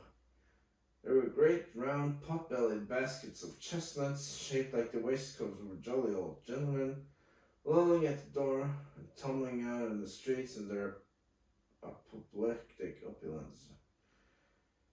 There were ruddy, brown-faced, broad-girthed Spanish onions shining in the fatness of their growth like Spanish friars, and winking from the shelves in the mountain slyness at the girls as they went by and glanced demurely at the hung-up mistletoe. There were pears and apples. Why are you saying all this? Close behind blooming pyramids. There were a bunch of grapes made in the shopkeeper's benevolent staying from conspicuous hooks. The people's mouths might water his as it passed. There were piles of filberts, mossy and brown, calling in their fragrance, ancient walks among the woods, and pleasant shuffling ankle deep through withered leaves. There were Norfolk biffins, squab and swarthy, setting off the yellow of the orange and lemons into the great compactness of their juicy persons, urgently entreating and beseeching to be carried home in paper bags and eaten after dinner. The very gold and silver. What the fuck? What is all this? The very gold and silverfish set forth among these choice fruits in a bowl, though members of a dull and stagnant blooded race, appeared to know that there was something going on, and to a fish went gasping round and round their little world in the slow, passionless excitement. The grocers, other grocers, nearly closed, with perhaps two shutters down, or one, but through those gaps such glimpses. There's a lot here that's not needed. Glimpses. It was not alone that the scales descending on the counter made a mere sound, or that the twine and roller parted the company so briskly, or the canisters would rattle up and down like juggling tricks, or even that the blended scents of tea and coffee were so grateful to the nose, or even that the raisins were so plentiful and rare that almonds were extremely much. The sticks of cinnamon so long and straight, the other spices so delicious, the candied fruit so caked and spotted with molten sugar as to make the coldest lookers on feels faint and subsequently bilious. Oh my god. Nor was it that the figs were moist and pulpy. Or that the French plums blushed in modest tartness from their highly decorated boxes. Or that everything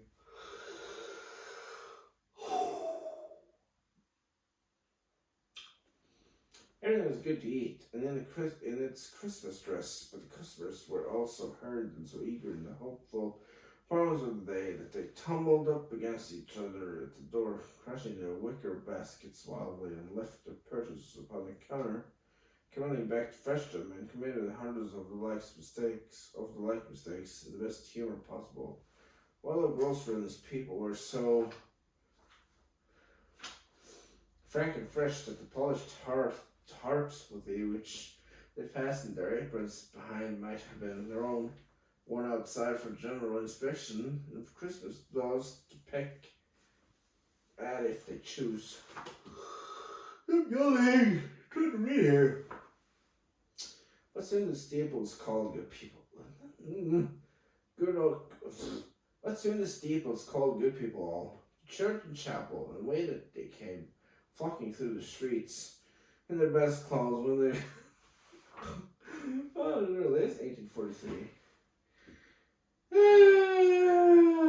But soon the steeples called good people all to church and chapel, and away they came, flocking through the streets in their best clothes and with their gayest faces. Don't read that without laughing when it did anyway. Fuck. At the same time, there emerged from scores of by streets, lanes, and nameless turnings, a number of people carrying their dinners to the baker's shop. The sight of this poor revelers appearing to the interested spirit hero were very much, for he stood with Scrooge beside him in a baker's doorway, taking up the covers as their bearers passed, sprinkled incense on their dinners from his torch, and it was very uncommon kind of. And it was a very uncommon kind of torch, for once or twice when there were angry words between some dinner carriers who had jostled each other, he shed a few drops of water on them from it, and their good humor was restored directly. For they said it was a shame to quarrel over Christmas Day, and so it was. God love it, so it was. In times the bells ceased, and the bakers were shut up.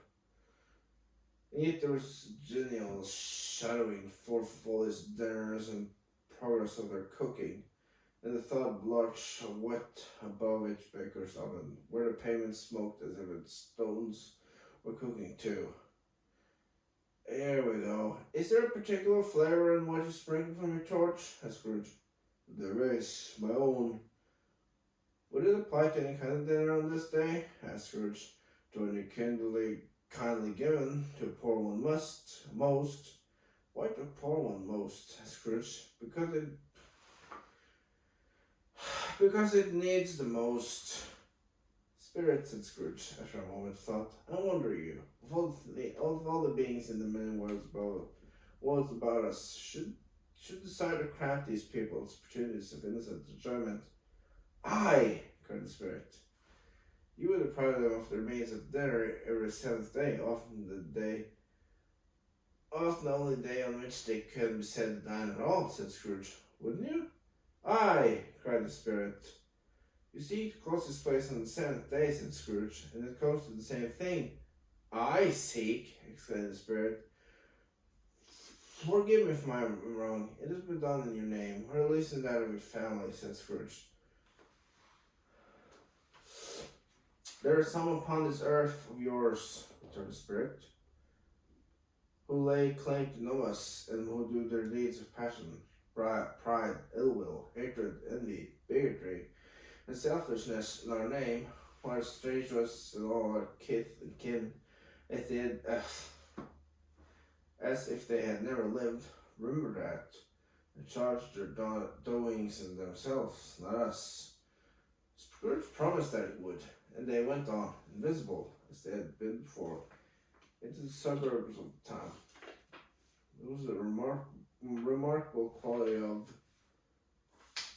the ghost which Scrooge had observed at the baker's, that notwithstanding his gigantic size, he could accommodate himself then in place with ease, and that he stood beneath a low roof quite as gracefully and like a supernatural creature as it was possible he could have done in the lofty hall. Perhaps it was pleasure that the good Spirit had in showing off this power of his, or else it was his own kind, generous, hearty nature.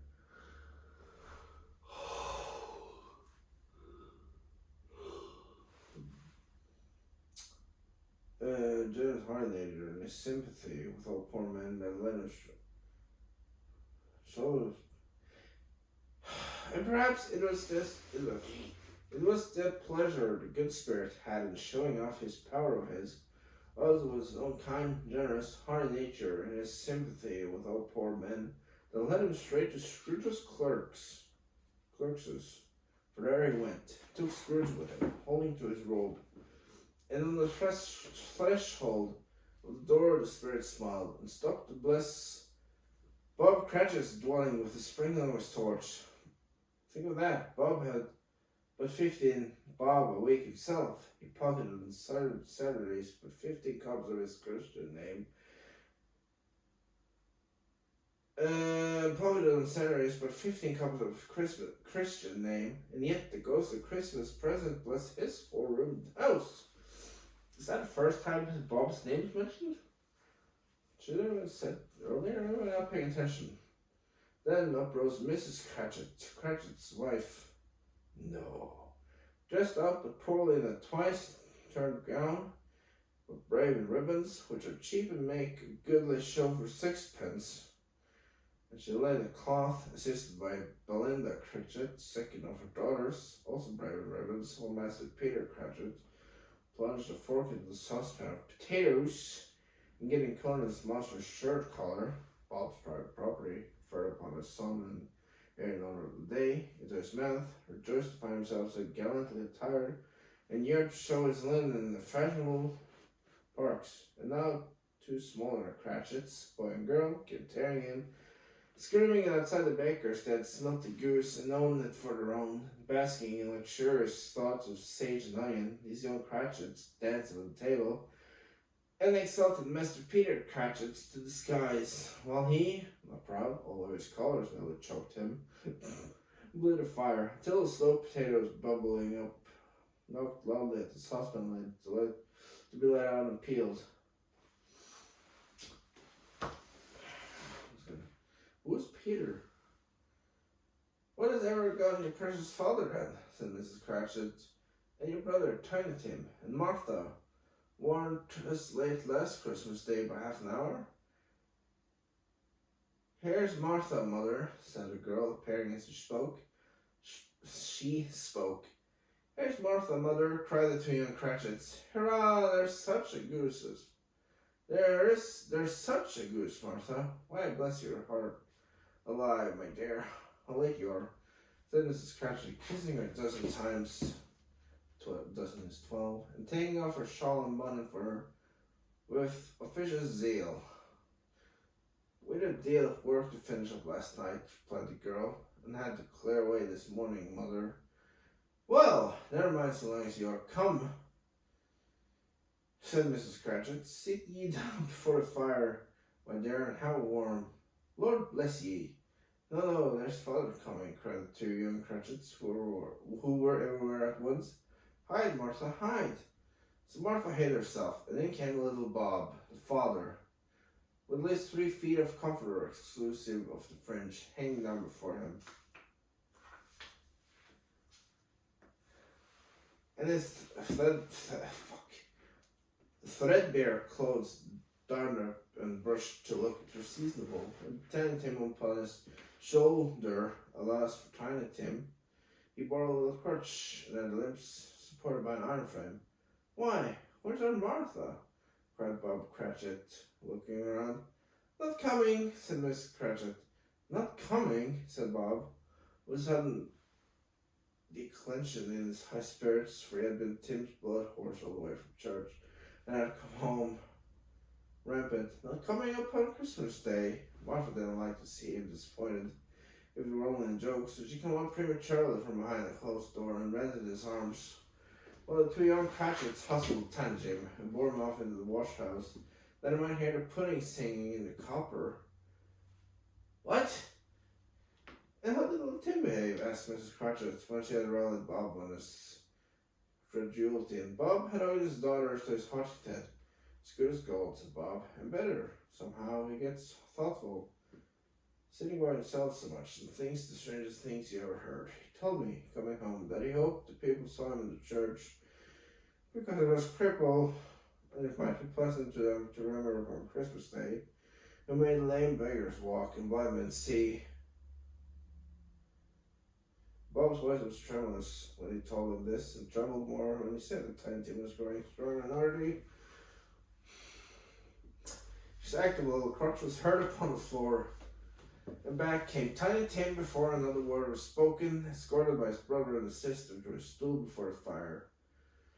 Oh, well, Bob, turning up his cuffs, as if poor fellow, they were capable of being made more shabby, compiled some hot mixture in a jug with a gin and lemons and stirred it round and round and put it on the hob to simmer. Who is Master Peter? And the two ubiquitous young Cratchits went to fetch the goose, with which they soon returned in high procession. Such a bustle ensued that you might have thought the goose, the rarest of all birds, a feathered phenomenon to which a black swan was a matter of course. Oh my God! And in truth, it was something very like it in that house. Miss Cratchit made the gravy, ready beforehand in a little saucepan, hissing hot. Master Peter, who mashed the potatoes with incredible vigor. Nice, mashed potatoes are great. Miss Belinda sweetened up the applesauce. Martha dusted the hot plates. Bob took Tiny Tim beside him in the tiny corner at the table. The two young Cratchits set chairs for everyone, not forgetting themselves, mounting guard upon the posts, carrying spoons into their mouths, lest they should shriek for goose before their turn came to be helped. Oh, long sentences with a small. Like the next one continues on to the next page. At last the dishes were set on, and Grace said, there it stops. It was succeeded by a breathless pause, as Miss Cratchit, looking slowly along the carving knife, prepared to plunge into the breast. But when she did, when the long expected gush of stuffing issued forth, one murmur of delight arose all around the board, and then Tiny Tim, excited by two young Cratchits. The two young Cratchits beat on the table with the handle of his knife and feebly cried, "Hurrah! There never was such a goose." Bob said he didn't believe there was such a goose cooked. Its tenderness and flavor, size and cheapness were the themes of universal admiration, eked up by applesauce and mashed potatoes. It was such a sufficient dinner for the whole family, indeed, as Mrs. Cratchit said with great light, surveying one small item of bone upon the dish. They hadn't ate it all. Reading's hard. It shouldn't be on 29. They hadn't ate it all at last, yet everyone had enough, and the youngest Cratchit in particular was steeped in sage and onion to the eyebrows. But now, the plates being changed by Miss Belinda, Miss Cratchit left the room alone, too nervous to bear witnesses to take the pudding up and bring it in. Suppose it should not be done enough. Suppose it should break in turning out. Suppose somebody should have got over the wall of the backyard and stolen it while they were merry with the goose. Supposition at which the two young Cratchits became livid. All sorts of horrors were supposed. Hullo! Great deal of steam. The pudding is out of the copper. Smell like a washing day. That was the cloth. A small smell like an eating house, and a pastry cook's next door to each other, with a laundress next door to that. That was the pudding. In half a minute, Miss Cratchit entered, flushed, but smiling proudly, with the pudding like a speckled cannonball, so hard and firm, blazing in half a quarter of ignited brandy, in bedlight with Christmas holly stuck into the top. Oh, a wonderful pudding, Bob Cratchit said, and calmly too, that he regarded it as the greatest success achieved by Mrs. Cratchit since their marriage. Mrs. Cratchit said that now that the waiter was off her mind, she would confess she had her doubts about the quantity of flour. Everybody had something to say about it, but nobody said or thought it was all a small pudding for a large family. It would have been a flat hearsay to do so. Any Cratchit, who's that? Joking. Any Cratchit would have blushed to hint at such a thing. At last the dinner was all done. The cloth was clear. The hearth swept, and the fire made up. I agreed too fast. The compound in the jug being tasted, and considered perfect. Apples and oranges were put up on the table, and a shovel full of chestnuts on the fire. What? Should you eat that? Then all the Cratchit family drew around the hearth, what Bob Cratchit called circle, meaning half of one.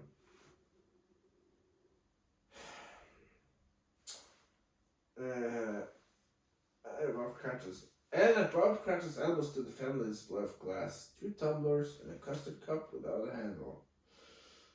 These had the hot stuff from the jug, however, as well as gold goblets would have done, and Bob served it out with beaming looks, while the chestnuts on the fire sputtered and cracked noisily.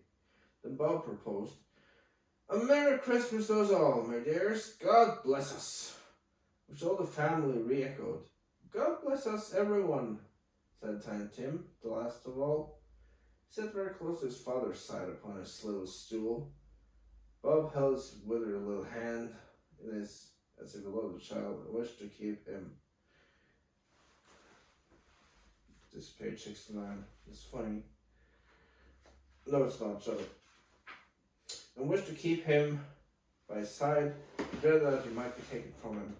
"Spirit," said Scrooge, with an interest he had never felt before, "tell me if Tiny Tim will live." "I see a vacant seat," replied the ghost, "in the poor chimney corner, and a crutch without an owner, carefully preserved. If these shadows remain unaltered by the future, the child will die." "No, no," said Scrooge. "Oh, kind spirit, say we'll be spared. If these shadows remain unaltered by the future, none other of my race," returned the ghost, "will find him here.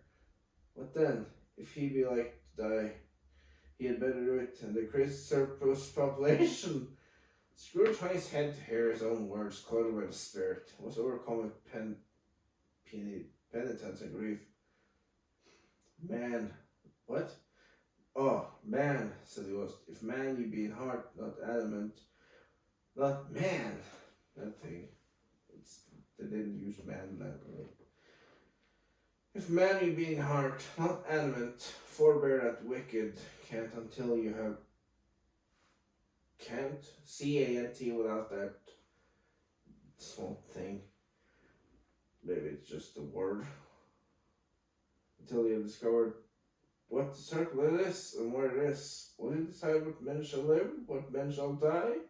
It may be that in the sight of heaven you are more worthless and less fit to live than millions like this poor man's child. Oh God, to hear the insect on the leaf pronouncing on the too much life among his hungry brothers in the dust. Scrooge bent before a ghost's rebuke, and trembling cast his eyes wandering around, but arrested speedily on hearing his own name. "Mr. Scrooge." "Oh, Mrs. Scrooge," said Bob. "I'll give you Mr. Scrooge, the founder of the feast." "The founder of the feast, indeed!" cried Miss Cratchit, reddening. "I wish I had him here. I'd give him a piece of my mind to feast upon, and I hope he'd have a good appetite for it." "My dear," said Bob, "the children, Christmas Day." "Should be Christmas Day, I'm sure," said she, "on which one drinks the health of such an odious, stingy, horn, unfeeling man as Mr. Scrooge. You know he is, Robert. No one knows it better than you do, poor fellow." "My dear," was Bob's mild answer, "Christmas Day. I drink his health for your sake, all the days," said Mrs. Cratchit. "Not for his. Long life to him. Merry Christmas and a Happy New Year. He'll be very merry and very happy, I have no doubt." The children drank the toast after her. It was the first of their proceedings which had no heartiness. Tiny Tim drank the last of all, but he didn't care 2 pence for it. Scrooge was the ogre of the family. The mention of his name was cast a dark shadow on the party. Which was not dispelled for full 5 minutes. After it had passed away, they were 10 times merrier than before, when the merry relief of Scrooge to baleful being done with. Bob Cratchit told him how he had the situation in his eyes from Master Peter. Who is that? Which would bring in, if obtained, full 5 and 6 pence weekly. The 2 young Cratchits laughed, tremendously at the idea of Peter being a man of business, and Peter himself looked thoughtfully at the fire from between his collars, as if he were deliberating what particular investment he should favor when it came into their seat that bewildering income. Martha, who was a poor apprentice at a milliner's, then told him what kind of work she had to do, and how many hours she worked at a stretch, and how she meant to lie in bed tomorrow morning for a good long rest. Tomorrow being a holiday she passed at home. Also, she had seen the Countess and the Lord some days before, and how the Lord was much but told Peter, which Peter pulled up his collar so that he couldn't have seen his head if he had been there. All this time, the chestnuts and the jug went round and round, and by they had a song of a lost child traveling in the snow from Tiny Tim with a plaintive little voice, and sang it very well indeed. There's nothing of high mark in this. They were not a handsome family, they were not well dressed, their shoes were far from being waterproof, their clothes were scanty. Is that a waterproof was a thing back then? Peter might have known, and very likely did, the inside of a pawnbroker's. But they were happy, grateful, pleased with one another, and contented with the time. When they faded and looked happier yet in the bright sprinkling of the spirit's torch at parting, Scrooge had his eyes upon them, especially on Tiny Tim, until the last.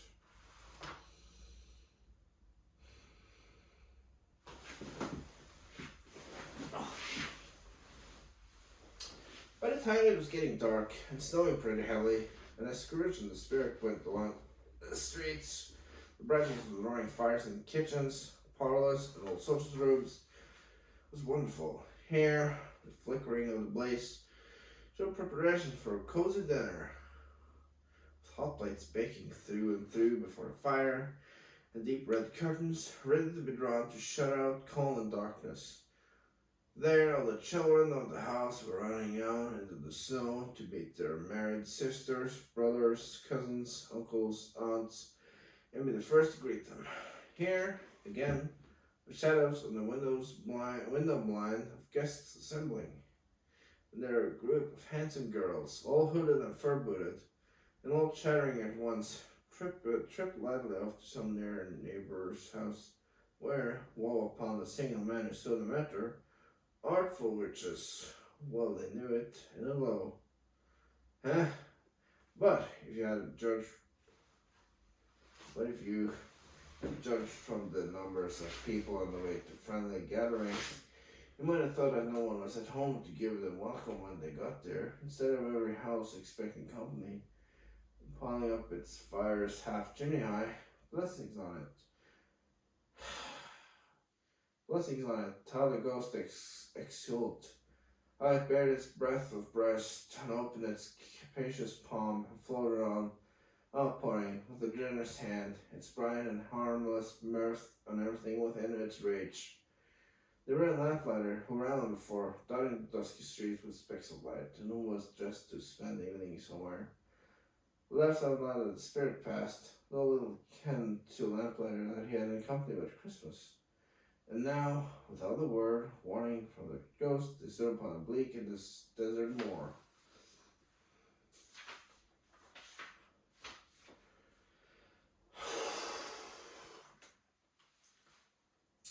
Where monstrous masses of rude stone were cast about as though it were the burial place of giants, and water spread itself wheresoever it listed. And again, I could have finished this. I would have done so, but for the frost that held prisoner, nothing grew but moss and furze and coarse rank grass. Down in the west, the setting sun had left a streak of fiery red, which glared upon the desolation for an instant, like a sullen eye, and frowning lower yet, was lost in the thick gloom of darkest night. What place is this? Asked Scrooge. A place where miners live, who labor in the bowels of the earth to the spirit. But they know me, see?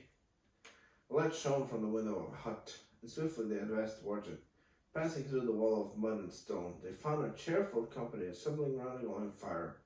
An old man and woman, with their children and their children's children. And another generation beyond that, all decked out gaily, Gaily, in their holiday attire. The old man, in a voice that seldom rose above the howling of the wind upon the barren waste, was singing them a Christmas song. It had been a very old song when he was a boy. From time to time, they all joined in the chorus. So shrill as they raised their voices, the old man got quite blithe and loud. So shrill as they stopped, his vigor sank again. The spirit did not tarry here, but bade Scrooge hold his robe, passing on about more speed with her. But to see? To see. To Scrooge's horror, looking back, saw the last of the land. Frightful range of rocks behind them, and his ears were deafened by the thundering of water as it rolled and roared. A rage among the dreadful caverns it had worn, and fiercely tried to undermine the earth.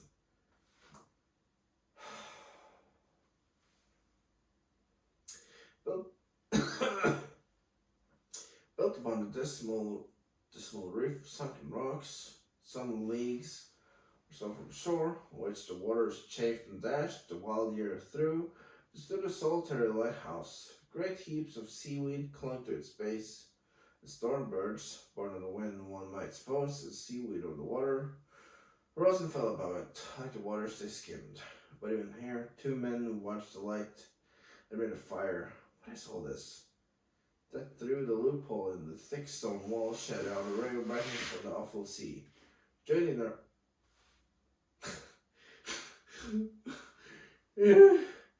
Joining their horny hands over the rough table at which they sat, they wished each other Merry Christmas in their can of grog. It says horny, I don't know why.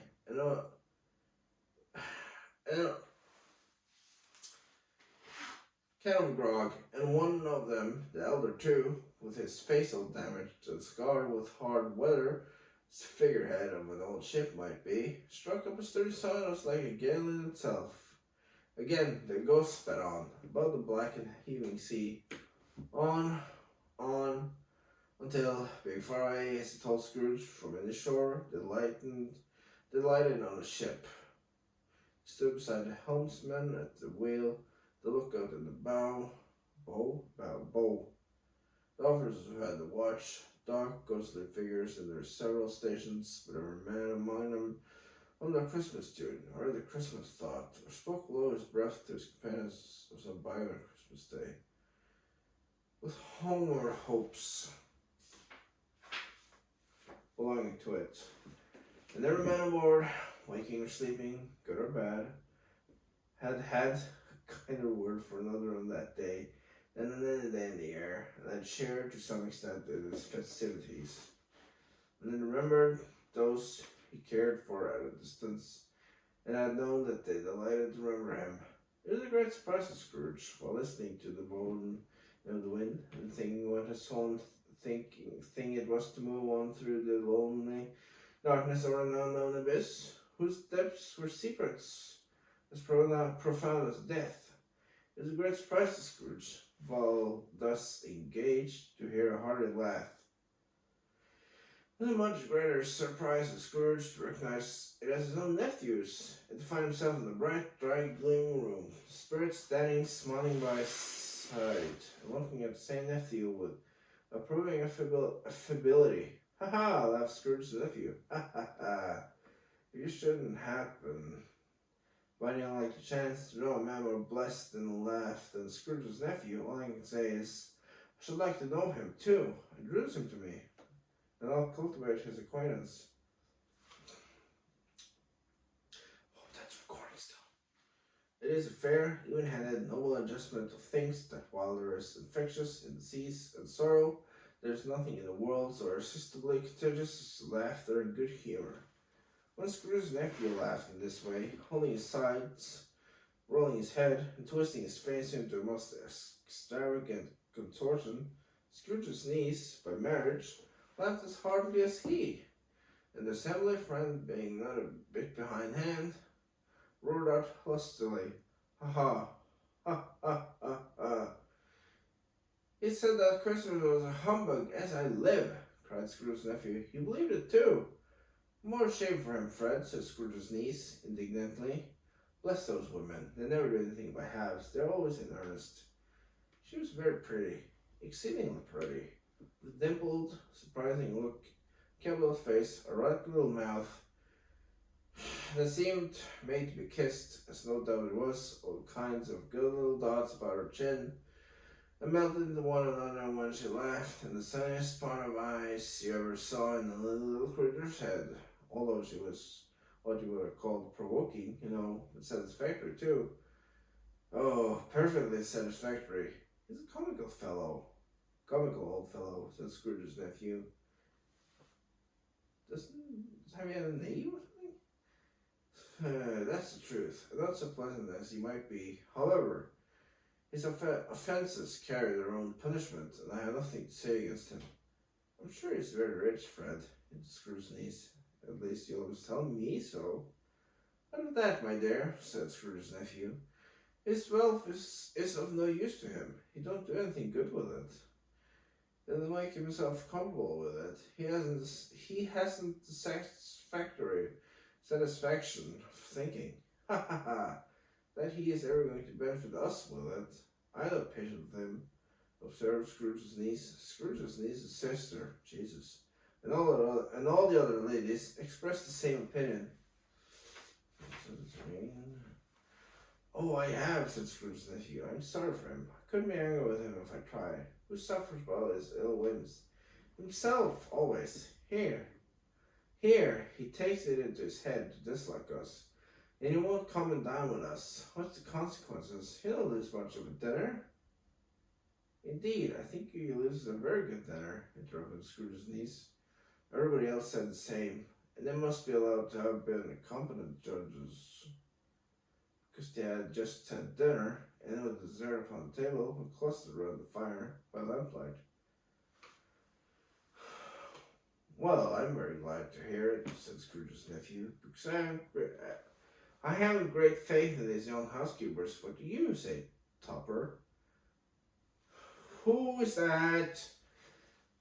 Topper had clearly got his eye upon one of Scrooge's these sisters, for he answered that a bachelor was a wretched outcast who had no right to express an opinion on the subject. What the fuck? Whereat Scrooge's niece's sister, the plump one with the lace tucker, not the one with the roses, blushed. Go on, Fred, said Scrooge's niece, clapping her hands. He never finished what I began to say. He is such a ridiculous fellow. Scrooge's nephew reveled in another laugh, and it was impossible to keep the infection off. Although the plump sister tried hard to do it with aromatic vinegar, his example was anonymously followed. So I was only going to say, said Scrooge's nephew, that the consequences of his taking a dislike to us and not making merry with us, as I think, that he loses unpleasant moments, which could do him no harm. I'm sure he loses pleasanter companions than he can find in his own thoughts, either in his moldy old office or his dusty chambers. I mean, you give him the same chance every year, whether he likes it or not, for I pity him. He may rail at Christmas till he dies, but he can't help thinking better of it. I defy him. If he finds me going there, in good temper, year after year, saying to Scrooge, how are you? It only puts him in the vein to leave his poor clerk £50. That's something, and I think I shook him yesterday. It was their turn to laugh now at the notion of him shaking Scrooge, but being thoroughly good-natured and not much caring what they laughed at. So that they laughed at any rate, he encouraged them in their merriment, and passed the bottle joyously.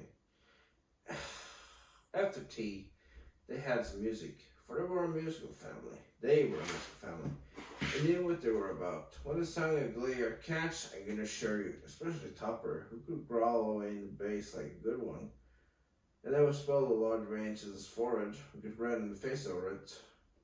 Scrooge's niece played well upon the harp, and played among other tunes a simple little air, a mere nothing. He might learn to whistle in another 2 minutes. This had been familiar to the child who fetched Scrooge from the boarding school, as he had been reminded by the ghost of Christmas past. When the strain of music sounded, all the things that the ghost had shown disappeared.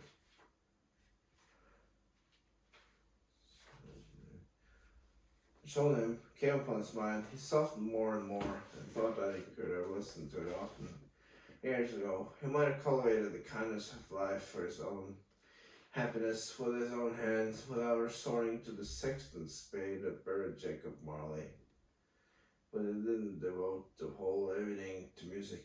After a while, they played at forfeits, for this could be at children sometimes.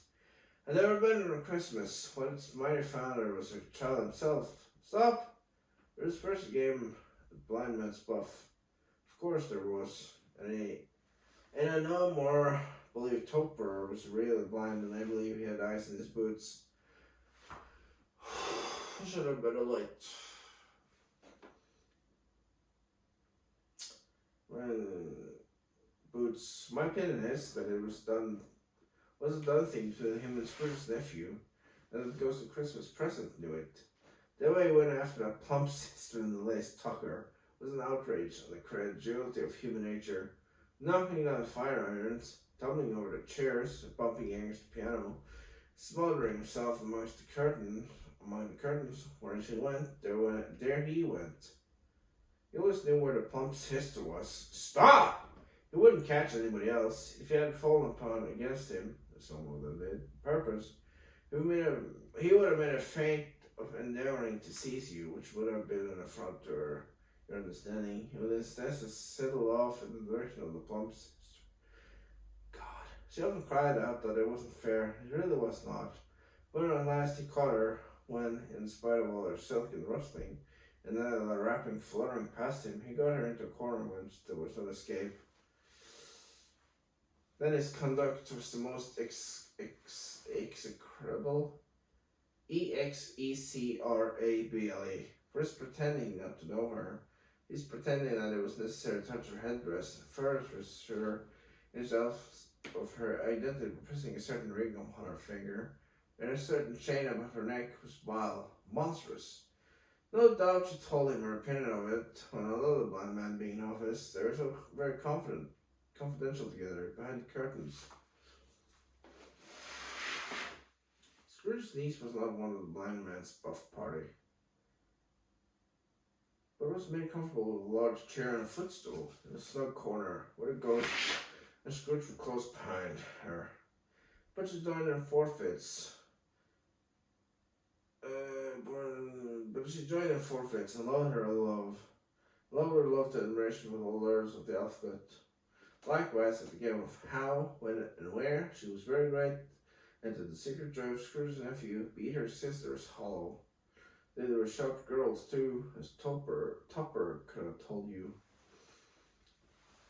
Might have been 20 people there, young and old, but they all played, and so did Scrooge. What? We're wholly forgetting in the interest he had in what was going on, that his voice made no sound in their ears, but sometimes came out as a guess quite loud, and were often guessed quite right too. Were sharp as needle, best Whitechapel, what the cut in the eye was not sharper than Scrooge, blunt as he took it in his head to be.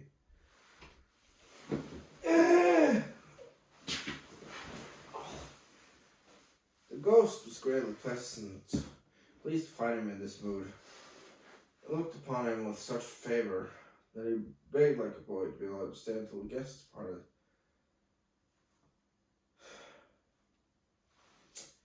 But this, the spirit said, could not be done.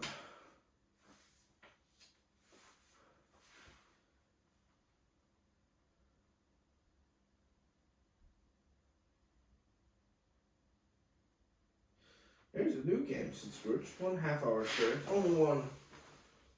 There's a game called Yes and No, where Scrooge's nephew had to think of something and the rest is find out what it is. Find out what. The only answer to the question yes or no, this case was.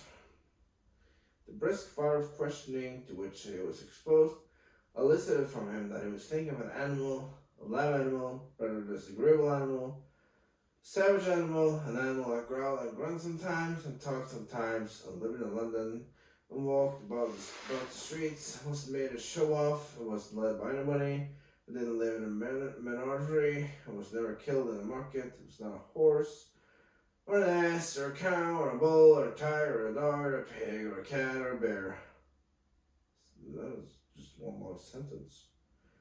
At every fresh question that was put to him, his nephew burst into a fresh roar of laughter. It was so inexpressibly tickled that he was obliged to get off the sofa and stamp. At last, the plump sister, falling into a similar state, cried out, "I have found it out! I know what it is, Fred! I know what it is!" It's called Fred. What is it? Cried Fred. "It's your Uncle Scrooge!" Which it certainly was. Admiration was the universal sentiment, though some object that they replied to. Which it certainly was. Admiration was the universal sentiment, though some objected that they replied to. Is it a bear? Ought to be a bit yes, inasmuch as an answer in the negative was sufficient to divert their thoughts from Mr. Scrooge. Supposing he had ever had any tendency that way. "He has given us plenty of merriment, I am sure," said Fred. "It would be ungrateful not to drink to his health. Here's a glass of mulled wine. Nice. Ready to our hand at the moment, I say, Uncle Scrooge." "Well, Uncle Scrooge," they cried, "a Merry Christmas and Happy New Year to the old man, wherever he is." "Whatever he is," said Scrooge's nephew. "He wouldn't take from me, but may he have it nevertheless. Uncle Scrooge." Uncle Scrooge had imperceptibly become so great. I thought it was great. Oh, Uncle Scrooge had imperceptibly become so gay and light of heart that he would have pledged the unconscious company in return and thanked them in an audible speech. If the ghost had given them time. But the whole scene passed over in the breath of the last words spoken by his nephew. And he and the spirit were again upon their travels. Much they saw, far they went, and many homes they visited, but always with a happy ending. Oh boy. The spirit stood beside sick beds, and they were cheerful. On foreign lands, and they were close at home, were strong young men, and they were patient in their greater hope by poverty, and it was rich. Owns house, hospital, and jail. In misery's every refuge, where one man in his little brief authority had not made fast the door and barred the spirit out, he left his blessing, and George Scrooge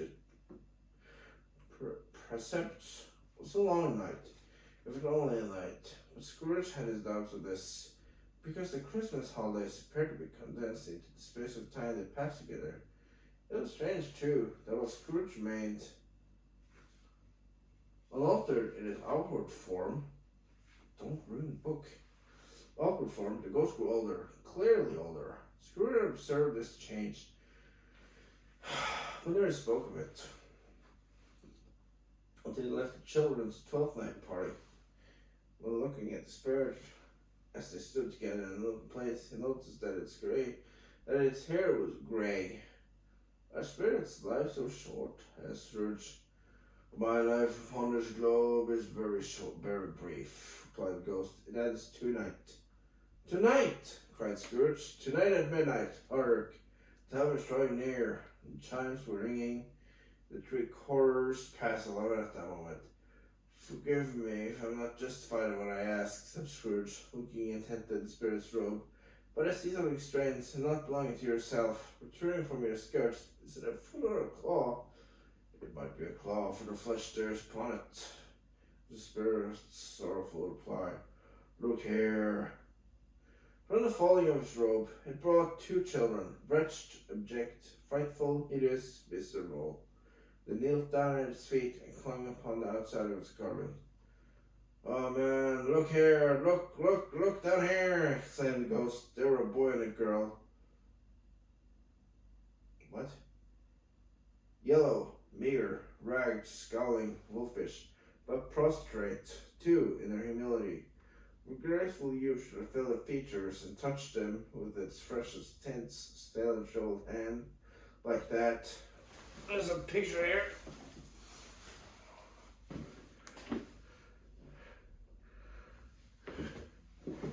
Oh, oh, oh! Wish I had a better chair.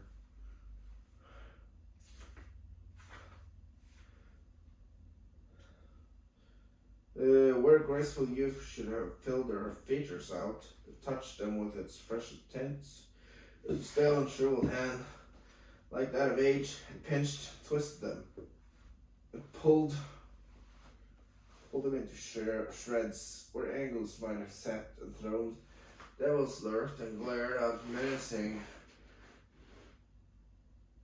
No change, no degradation, no preservation of humanity, and then degrade through all the mysteries of wonderful creation, its monsters half as horrible and dread, half so horrible and dread. Scrooge started back, appalled. Having them shown them in this way, he tried to say they were fine children, but the words choked themselves. Rather than be parties to a lie of such enormous magnitude.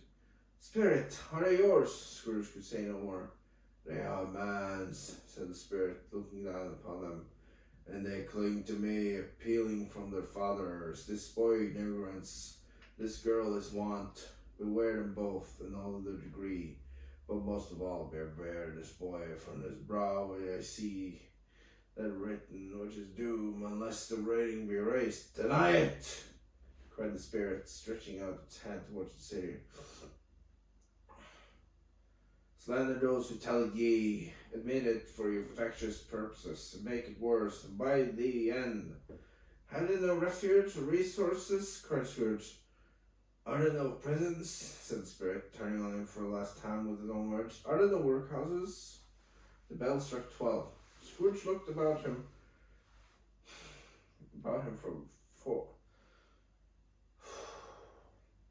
Scrooge looked about him for the ghost, and saw it not.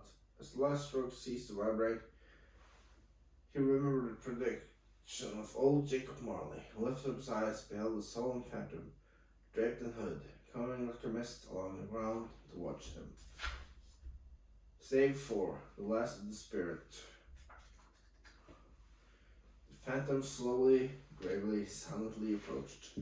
When it came near him, Scrooge bent down upon his knee, for in the very air through which the spirit moved seemed to scatter gloom and mystery. It was shrouded in a deep black garment, which concealed its head, its face, its form, and left nothing of visible save one outstretched hand. But for this it would have been difficult to detach its figure from the night, and separate from the darkness by which it was surrounded. He felt that it was tall and stately when it came beside him, and that its mysterious presence filled him with solemn dread. He knew no more, for the spirit neither spoke nor moved.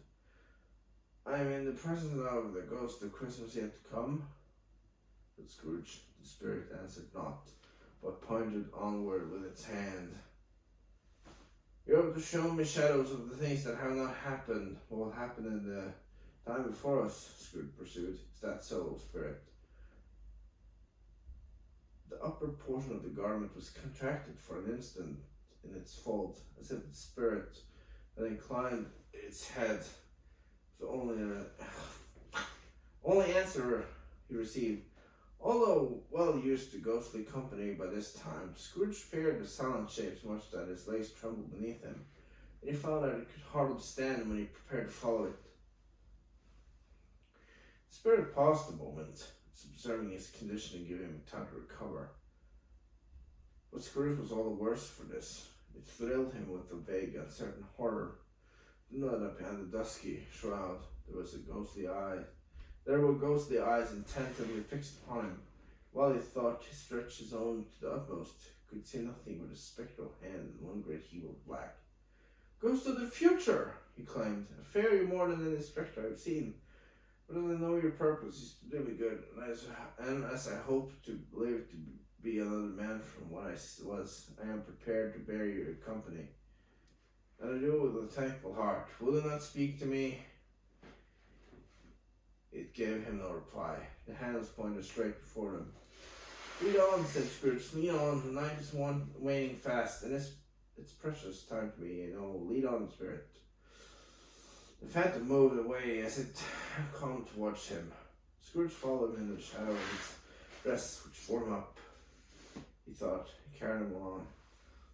Scarcely seemed to enter the city, for the city rather seemed to spring up about them.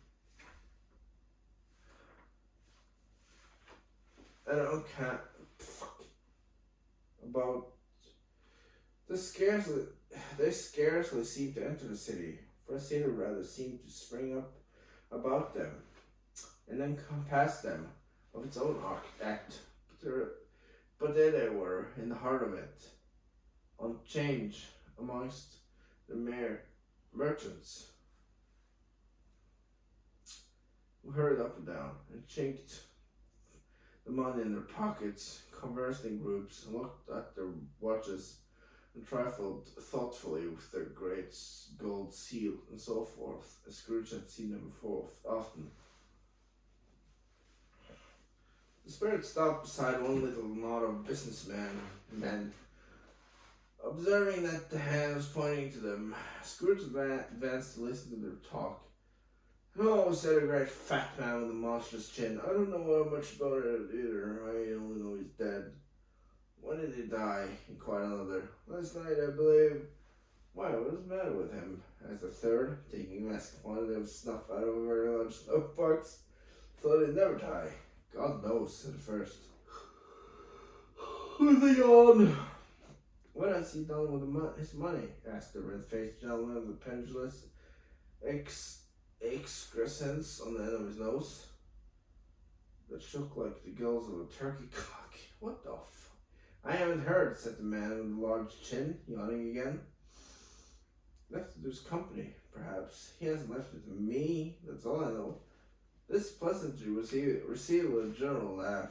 "It's likely to be a very cheap funeral," said the same speaker. "For upon my life, I don't know of anybody to go to it. Suppose we make a party of volunteers?" "I don't mind going if lunch is provided," observed the gentleman with excrescence on his nose. "But it must be fed if I make one." Another laugh. "Well, I'm the most disinterested among you after all," said the first speaker, "for I never wear black gloves and never eat lunch, but I'll have to go if anyone else will. When I come to think of it, I'm not at all sure I wasn't disposed to take my friend, for we used to stop and speak whenever we met. Bye-bye." Speakers and listeners strolled away, mixed with other groups. Scrooge knew the men, and looked towards the spirit for an explanation. The phantom glided on into the street. His finger pointed to two persons meeting. Scrooge listened again, thinking the explanation might lie here. He knew these men also perfectly. They were men of business, very wealthy. And great importance. He had made a point of always standing well in their esteem, in a business point of view, that is. Strictly in the business point of view. "How are you?" said one. "How are you?" returned the other. "Well," said the first, "old Scratch has got his own at last, eh?" "So I am told," returned the second. "Cold, isn't it? Seasonably for Christmas time. You're not a skater, I suppose." Skaiter. No, something else to think of. Good morning. Almost done. Not another word. That was their meeting, their conversation, and their parting. Scrooge was at first inclined to be surprised that the spirit should attach importance to a conversation apparently so trivial, but feeling assured that they must have some hidden purpose, he set himself to consider what it was likely to be. It scarcely was supposed to have any bearing on the death of Jacob, his whole partner, for all was past, and this ghost's providence was the future, nor could he think of any immediately connected with himself to whom he could apply them. But nothing doubting that to whomsoever they applied, they had some latent moral for his own employment. He resolved to treasure up every word he heard and everything he saw, and especially to observe the shadow of himself when it appeared.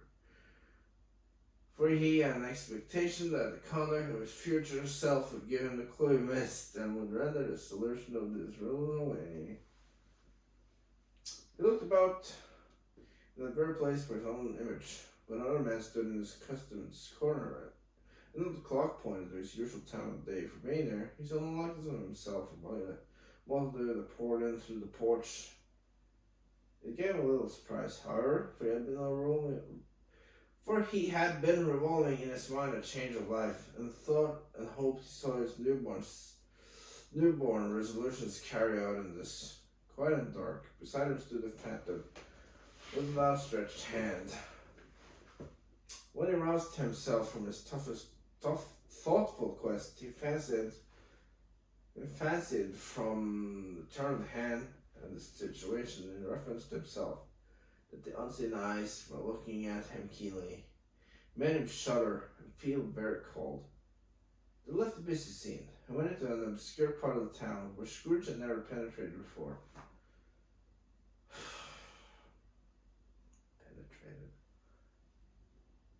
Although he recognized its situation and its bad repute, the ways were foul and narrow, the shops and houses wretched, the people half naked, drunken, slipshod, ugly. Alleys and archways, like so many cesspools, disgorged their offences of smells and dirt and life upon the straggling streets, and the whole quarter reeked with crime, with filth and misery. Far to this den of infamous resort, there was a low-browed, brittling shop below a penthouse roof, where iron, old rags, bottles, bones, and greasy offal were brought. Awful intestines of the animal. Upon the floor within were piled up heaps of rusty keys, nails, chains, hinges, files, scales, weights, and refuse iron of all kinds. Secrets that few would like to scrutinize were bred and hidden in mountains of unseemly rags, masses of corrupt fat, and sepulchres of bones. Sitting in among the wares dealt in by a charcoal stove, made of old bricks, was a grey-haired rascal.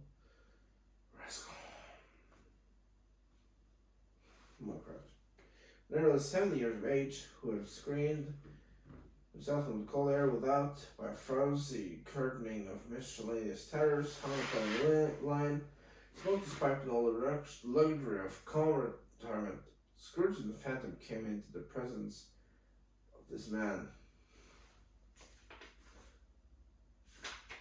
just as a woman with a heavy bundle slunk into the shop. But she had scarcely entered.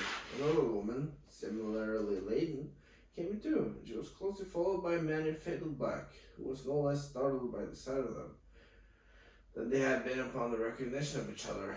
After a short period of blank astonishment, in which the old man with the pipe had joined them, they all three burst into laughter.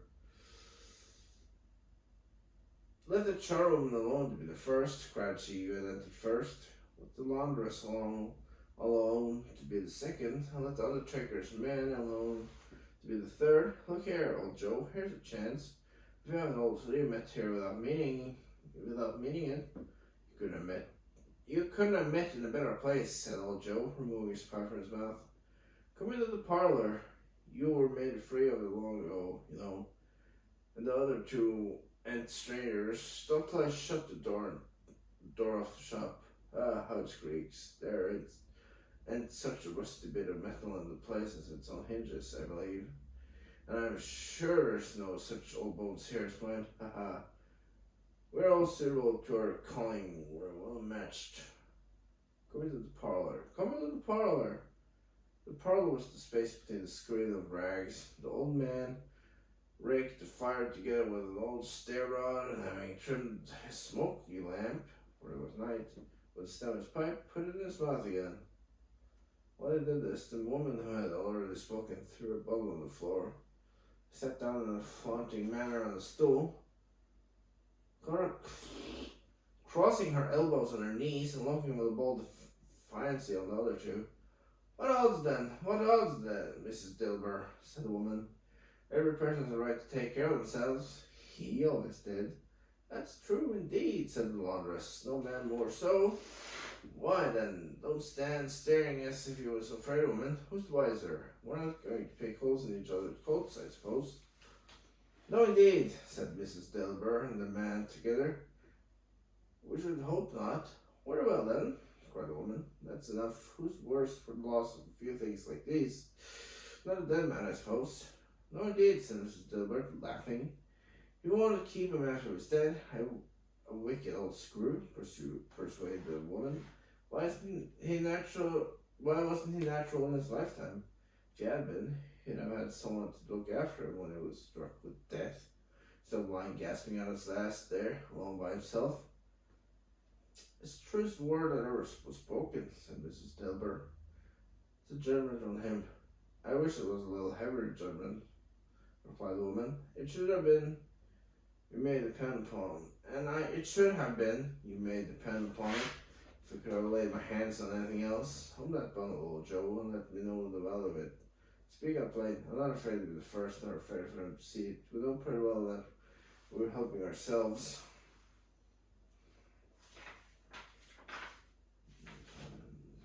Before we met here, I believe. It's no sin. Over the middle, Joe. But the gallantry of your friends would not allow this, and the man in faded black, mounting the bridge first, produced his plunder. It was not extensive, a seal or two, a pencil case, a pair of slave buttons, and a brooch of no great value were all. It was severely examined and praised by old Joe, who chalked the sum he was supposed to give Rach upon the wall, and ended up in a total when he found there was nothing more to come. That's your account, said Joe, and I wouldn't give another sixpence. If I was to be boiled for not doing it, who's next? Mrs. Dilbert was next. Sheets and towels, a little wearing apparel, 2 old-fashioned silver teaspoons, a pair of sugar tongs, and a few boots. Her account was stated on the wall in the same manner. I always give too much to ladies. It's a weakness of mine, and that's the way I ruined myself, said old Joe. It's your account. If you ask me for another penny and made it an open question, and repent of being so liberal and knock off half a crown. And now do my bundles, said the first woman. Joe went down on his knees for the greater convenience of opening it, and having unfastened the great many knots, dragged out a large and heavy roll of some dark stuff. What do you call this? Said Joe. Bed curtains. Ah! Returned the woman, laughing and leaning forward on her crossed arms. Bed curtains? You don't mean to say you took him down, rings and all, with him lying there? Said Joe. Yes, I did, replied the woman. Why not? You were born to make your fortune, said Joe, and you will certainly do it. I certainly shan't hold my hand when I can't get anything in it by reaching it out, for the sake of such a man as he was, I promise you, Joe, returned the woman coolly. Don't drop that oil upon the blankets now. His blankets, asked Joe. Whose else do you think? Replied the woman. He isn't likely to take a cold without them, I dare say. Hope he didn't die with anything catching, eh? Said old Joe, stopping his work and looking up. Don't you be afraid of that, returned the woman. I so fond his company that I'd loiter about him for such things as he did. Ha! You may look through that shirt till your eyes ache, but you won't find a hole in it, nor a threadbare place. It's the best he had, and a fine one too. They'd have wasted it if it hadn't been for me. What do you call wasting of it? I told Joe. Putting it on and pertinent, to be sure, replied the woman with a laugh. Somebody was fool enough to do it, but I took it off again.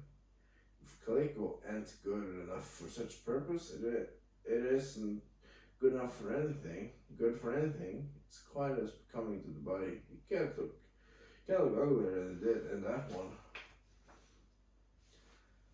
Scrooge listened to this dialogue in horror, as they sat grouped about their spoil in the scanty light afforded by the old man's lamp. He viewed them with detestation and disgust, which could have hardly been greater. They had been obscene demons, marked in the corpse itself. Ha! Laughed the same woman when old Joe, producing a flannel bag with money in it, told out their several gains upon the ground. This is the end of it, you see. He frightened everyone away from him when he was alive, to profit us when he was dead. Ha ha ha! Spirit! Said Scrooge, shuddering from head to foot. I see, the case of this unhappy man might be my own. My life might. My life tends that way. Now, merciful heaven, what is this? He recoiled in terror, for the scene had changed, and now he almost touched the bed, a bare, uncurtained bed, on which beneath the ragged sheet there lay something covered up, which, though it was dumb, announced itself in awful language. The room was very dark, too dark to be observed with any accuracy, though Scrooge glanced around it in obedience to secret impulse, anxious to know what kind of room it was. A pale light, rising in the outer air, fell straight upon the bed, and on it, plunder and bereft, unwatched, unwept, and cared for, was the body of this man. Scrooge glanced towards the Scrooge glanced towards the phantom. Its steady hand was pointed to the head. The corpse was carelessly adjusted and slightly raising with the motion of a finger upon Scrooge's part, would have disclosed the face. The thought of it felt easy with me to do, unknown to do it, but I had no more party with rather well than to miss the spectre at his head. Oh, cold, cold, rigid, dreadful death, set up thing altar here, and dress it with such terror as thou hast at thy command, for this thy domain. But of the loved, revered, and honoured head, thou canst not turn on hair to thy dread purposes, or make one feature odious. It is not that the hand is heavy and will fall down when released. It is not that the heart and pulse are still, but that the hand was open, generous, and true. Heart brave, warm, and tender, and the pulse a man's. Strike, shadow, strike, and see his good deeds springing from the wound, so the world with life mortal. No voice pronounced these words in Scrooge's ears, and yet he heard them when he looked upon the bed. He thought of this man he could be raised. He thought, if this man could be raised up now, what would be his foremost thoughts? Avarice, hard-dealing, gripping cares? They brought him to a rich end, truly. He lay in the dark, empty house, with not a man, woman, or child to say that he was kind to me, this or that, and for the memory of one kind, where I will be kind to him. A cat was tearing at the door. There was a sound of gnawing rats beneath the hearthstone. What they wanted in the room of death, and why they were restless and disturbed, Scrooge did not dare to think. Spirit, he said, this is a fearful place. In leaving it, I shall not leave its lesson. Trust me. Let us go. Page 100. 17 more left, if I remember. Still, the ghost pointed with an unmoving finger to the head. I understand you, Scrooge returned, and I would do it if I could, but I have not the power, Spirit. I have not the power. Again, it seemed to look upon him. If there is a person in the town who feels the emotion caused by this man's death, said Scrooge, quite agonized, show that person to me, Spirit. I beseech you. The phantom spread its robe before him for a moment, like a wing, and withdrawing it, revealed the room by daylight where mother and her child were. She was expecting someone with anxious eagerness, for they walked up and down the room, stared at her sound, looked out from the window, glancing at the clock. At the clock that far back? Tried, but in vain, to work with a needle. Could hardly bear the voices of the children at their play.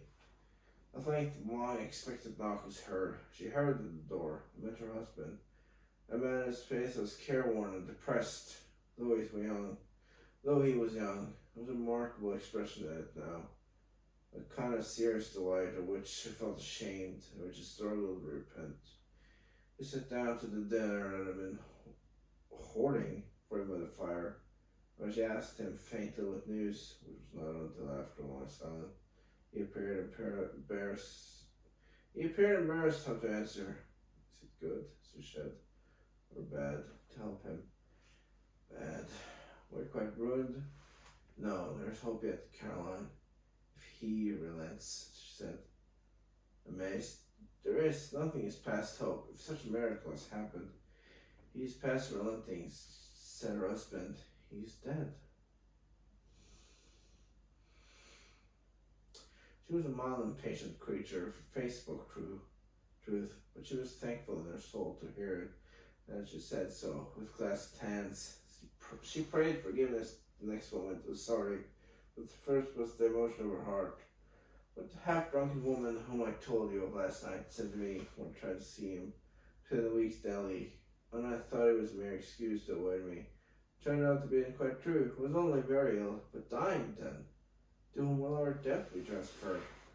I don't know, but before that time we shall have ready with the money, and even though we were not, it will be a bad fortune indeed to find so merciless a creditor in his successor. We may sleep tonight, the light hearts, Caroline. Yes, softness as they would, their hearts were lighter. The children's faces hushed and clustered around to hear what they so little understood. Were brighter, and was happier house for this man's death. It was a happier house for this man's death. The only emotion that the ghost could show him, because what I meant was one of pleasure. Let me see some tenderness connected with the death, said Scrooge, or the dark chamber spirit, which we left just now. Which we left just now will be forever present to me. The ghost conducted him through several streets familiar to his feet. And as they went along, Scrooge looked here and there to find himself, but nowhere was he to be seen. They entered poor Bob Cratchit's house, the dwelling he had visited before, and found the mother and the child seated on the fire. Quiet, very quiet. The noisy little Cratchits were as still as statues in one corner, and sat looking at Peter, who had a book before him. The mother and her daughters were engaged in sewing, but surely they were very quiet, and he took a child and set him in the midst of them. Where had Scrooge heard those words? He had not dreamed them. The boy must have read them out as he and the spirit crossed the threshold. Why did it not go on? The mother laid her work upon the table and put her hand up to her face. The colour hurts my eyes, she said. The colour? Oh, poor Tiny Tim. They're better now again, said Cratchit's wife. Makes him wake by candlelight, and I wouldn't show weak eyes to your father when he comes home for the world. It must be near his time. Pass it, brother, Peter answered, shutting up his book. But I think he has walked a little slower than he used to. These few last evenings, mother. They were very quiet again. At last, she said, in a steady, cheerful voice that only faltered once, I have known him walk with Tiny Tim upon the shoulder, very fast indeed.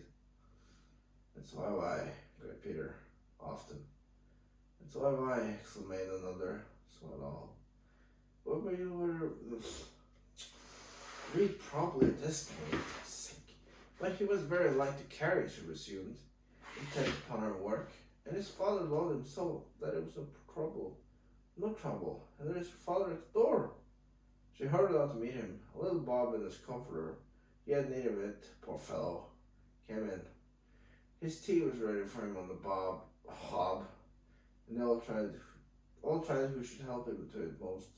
Then the two young Cratchits got up upon his knees and laid each child a little cheek against his face, as if they said, Don't mind it, father, don't be grieved. Bob was very cheerful with them. He spoke pleasantly to all the family. He looked at the work upon the table, praised the industry and speed of Miss Cratchit and the girls. It should be done long before Sunday, he said. Sunday? You went today then, Robert, said his wife. Yes, my dear, returned Bob. How could you have gone? Well, I would have done good to see how green the place it is. But I see it often. I promised him that I would walk there on Sunday.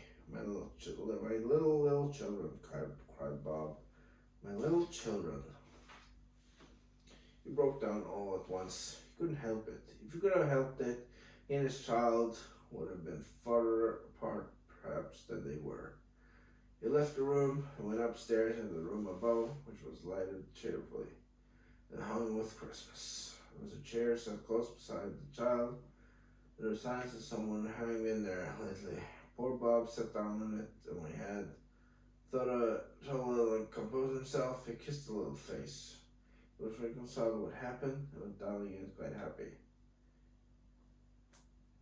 They drew about the fire and talked. The girls and mother working still. Bob told him of the extraordinary kindness of Mr. Scrooge's nephew, whom he had scarcely seen but once, and who, meeting him in the street that day, seemed to look just a little down, said Bob. Inquired what had happened to distress him. On which, said Bob, Flay is the pleasantest spoken gentleman you ever heard. I told him, I am heartily sorry for it, Mr. Cratchit, he said, and heartily sorry for your good wife. By the by, how you ever knew that, I don't know. Knew what, my dear? Why, that you were a good wife, replied Bob. Everybody knows that, said Peter. Very well observed, my boy, cried Bob. I hope they do. Heartily sorry, he said. For a good wife, if I can be of service to you in any way, he said. Give me his card. Giving me his card. That's where I live. Pray come to me now. It wasn't for the sake of anything he might be able to do for us, so much as for his kind way. This was quite delightful. It really seemed as if he had known our Tiny Tim and felt with us. I'm sure he's a good soul, said Mrs. Cratchit. You would be sure of it, my dear, returned Bob. If you saw him and spoke to him, I shouldn't be at all surprised. Mark what I say, if you got Peter a better situation. Only hear that, Peter, said Mrs. Cratchit. And then, cried one of the girls, what a crying. Peter will be keeping company with someone and setting up for himself. Get along with you, retorted Peter, grinning. Just as likely as not, said Bob. One of these days, though. Plenty of time for that, my dear. Whenever and whenever we part from one another. I'm sure we shall none of us forget poor Tiny Tim, shall we? Or this first parting about. Or this first party that there was among us. Never, father, cried they all. Page 105 has among us written on it. And I know, said Bob, I know, my dears, that when we recollect how patient and how mild he was, although he was so little child, we shall now quarrel easily among ourselves. Forget poor Tiny Tim doing it. No, never, father, they all cried again. I am very happy, said little Bob. I am very happy. Miss Cratchit kissed him. His daughters kissed him. The two young Cratchits kissed him, and Peter and himself shook hands. No kissing? Spirit of Tiny Tim. The childish essence was from God. Spectre, said Scrooge. Something informs me that our parting moment is at hand. I know it, but I know not how. Tell me, what man that was whom we saw lying dead? The ghost of Christmas yet to come. Conveyed him, as before, though at a different time, he thought. Indeed, there seemed no order in these latter visions, save that they were in the future, into the resorts of businessmen, but showed him not himself. Indeed, the spirit did not stay for anything, but went straight on, as to the end just now desired, until besought by Scrooge to tarry for a moment.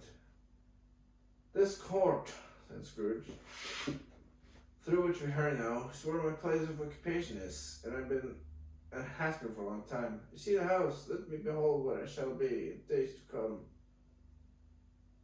The spirit stopped. The hand was pointed elsewhere. The house is yonder, Scrooge exclaimed. What do you point away? Why do you point away? The inexorable finger underwent no change. Scrooge hastened to the window of the office. I looked in. It was an office still, but not his. The furniture was not the same. The figure in the chair was not himself. The phantom pointed as before. He joined it once again, and wondered why and whither he had gone, accompanied it until they reached an iron gate. He paused to look around before entering. The churchyard. Here, then, the wretched man whose name he had now to learn lay underneath the ground. It was a worldly place, walled in by houses, overrun by grass and weeds. Shh, reading! Grass and weeds, the growth of vegetation's death, not life, choked up with too much burning, fat with repleted appetite, a worthy place. The spirit stood among the graves and pointed down to one. He advanced towards it, trembling. The phantom was exactly as it had been, but he dreaded that he saw the meaning in its solemn shape. Before I draw nearer to the stone to which you point, said Scrooge, answer me one question. Are these the shadows of things that will be, or the shadows of things that may be only? Still, the ghost pointed downwards to the grave on which it stood. Men's courses will foreshadow certain ends to which persevered in they must lead, said Scrooge. But if the courses be departed from, the ends will change. Say it is thus with what you show me. The spirit was as immovable as ever. Scrooge crept towards it, trembling as he went, and following the finger, read upon the stone of the neglected grave his own name, Ebenezer Scrooge. Am I that man who lay upon the bed? He cried upon his knees. The finger pointed from the grave to him and back again.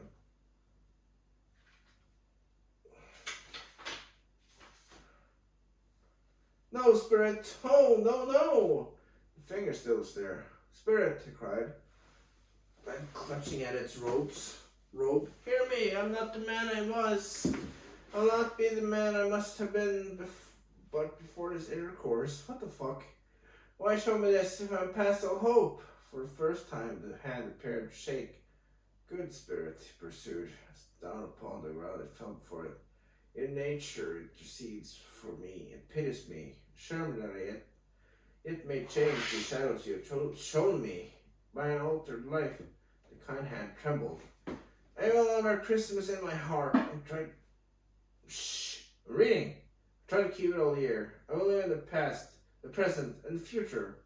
Spirit of all three shall strive within me. I will not shut out the lessons that they teach. Oh, tell me I may sponge away the writing on the stone. Oh, in his agony, he caught the spectral hand. It sought to free itself, but it was strong in his entreaty. To detain it, the spirit, stronger yet, repulsed him, holding up his hands in the last prayer to have his fate reversed. He saw alteration in the phantom's hood and dress. It shrunk, collapsed, and dwindled down into a bedpost. Oh! The grave and everything.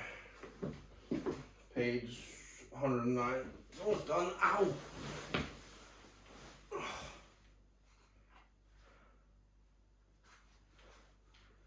Save 5. The end of it. Yes! And the bedpost was his own. The bed was his own. The room was his own. Sorry. Best and happiest of all. Time before him was his own. To make amends in. I will live in the past, the present, and the future, Scrooge repeated, as he scrambled out of bed. The spirit of all three shall strive within me. Oh, Jacob Marley, heaven and the Christmas time be praised for this. I say it on my knees, old Jacob, on my knees. He was so fluttered and so glowing with his own good intention that his broken voice would scarcely answer to his call. He had been sobbing violently in his conflicted spirit, and his face was wet with tears. They're not torn down, cried Scrooge, folding one of his bed curtains in his arms. They're not torn down, rings and all. They're here, I'm here. The shadow of things that would have been, maybe dispelled. They will be. I know they will. His hands were busy with his garments all this time, turning them inside out, putting them on upside down, tearing them, middling them, making them parties to every kind of extravagance. I don't know what to do, cried Scrooge, laughing and crying in the same breath. Make them perfect. Laocoon. Laocoon, and the last O has 2 dots over it. Himself his own stockings. I am as light as a feather. I am as happy as an angel. I am as merry as a schoolboy. I am as giddy as a drunken man. A Merry Christmas to everybody. Happy New Year to all the world. Hello there. Whoop, hello. Yet for a whisked into the sitting room and was now standing there, perfectly winded. "There's the saucepan that the gruel was in," cried Scrooge, starting off again and going around the fireplace. "There's a door by which the ghost of Jacob Marley entered. There's the corner where the ghost of Christmas path. The ghost of Christmas present sat. There's the window where I saw the wandering spirits. It's all right. It's all true. It all happened. Ha ha ha." Really, for a man who had been out of practice for many years, it was a splendid laugh, a most illustrious laugh. The father of a long, long line of laughs, brilliant laughs. "I don't know what the day of month it is," said Scrooge. "I don't know how long I've been among the spirits. I don't know anything. I'm quite a baby. Never mind, I don't care. I'd rather be a baby. Hello, whoop, hello there." It was checked in his transporters. He was checked in his transports by the churches ringing out of the lustiest peals he had ever heard. Clash, clang, hammer, ding, dong, bell, bell, dong, ding, hammer, clang, clash. "Oh, glorious, glorious!" Running to the window, he opened it, put out his head. No fog, no mist. Clear, bright, jovial, staring, cold. Cold piping for the blood dance.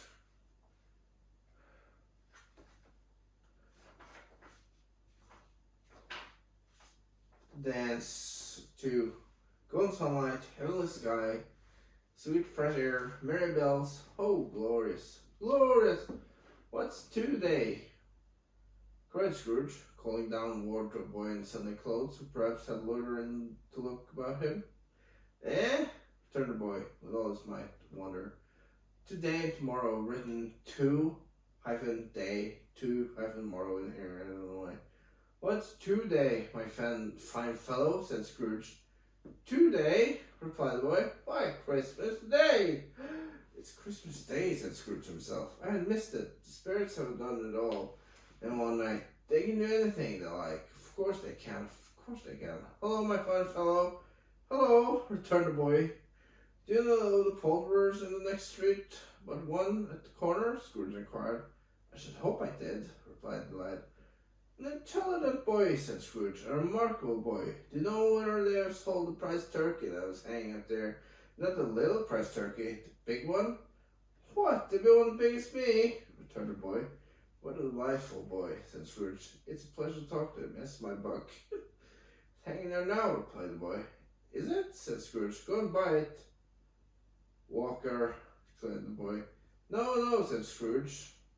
"I'm in earnest. Go and buy it, and tell them to bring it here, that I may give them the direction where to take it. Come back with the man, and I'll give you a shilling. Come back with him in less than 5 minutes, and I'll give you half a crown." The boy was off like a shot. He must have had a steady hand and a trigger who could have got a shot off half so fast. "Send it about Cratchit's," whispered Scrooge, rubbing his hands and splitting with a laugh. "Oh, he shan't know who sent it. It's twice the size of Tiny Tim. Joe Miller made such a joke of sending it to Bob's will be." The hand in which he wrote the address was not a steady one, but right he did. Somehow, he went downstairs over the street door, ready for the coming of the poulterer's man. As he stood there, waiting his arrival, the knocker caught his eye. "I should love it, as long as I live," cried Scrooge, patting it with his hand. "I scarcely ever looked at it before. What an honest expression it has in its face. It's a wonderful knocker. Here's the turkey. Hello, Whoop, how are you? Merry Christmas." God, so cringe. It was a turkey. He never could have stood upon his legs, that bird. Would have snapped him short of him in a minute, like sticks of sealing wax. "Why, it's impossible to carry that to Camden Town," said Scrooge. "You must have a cab."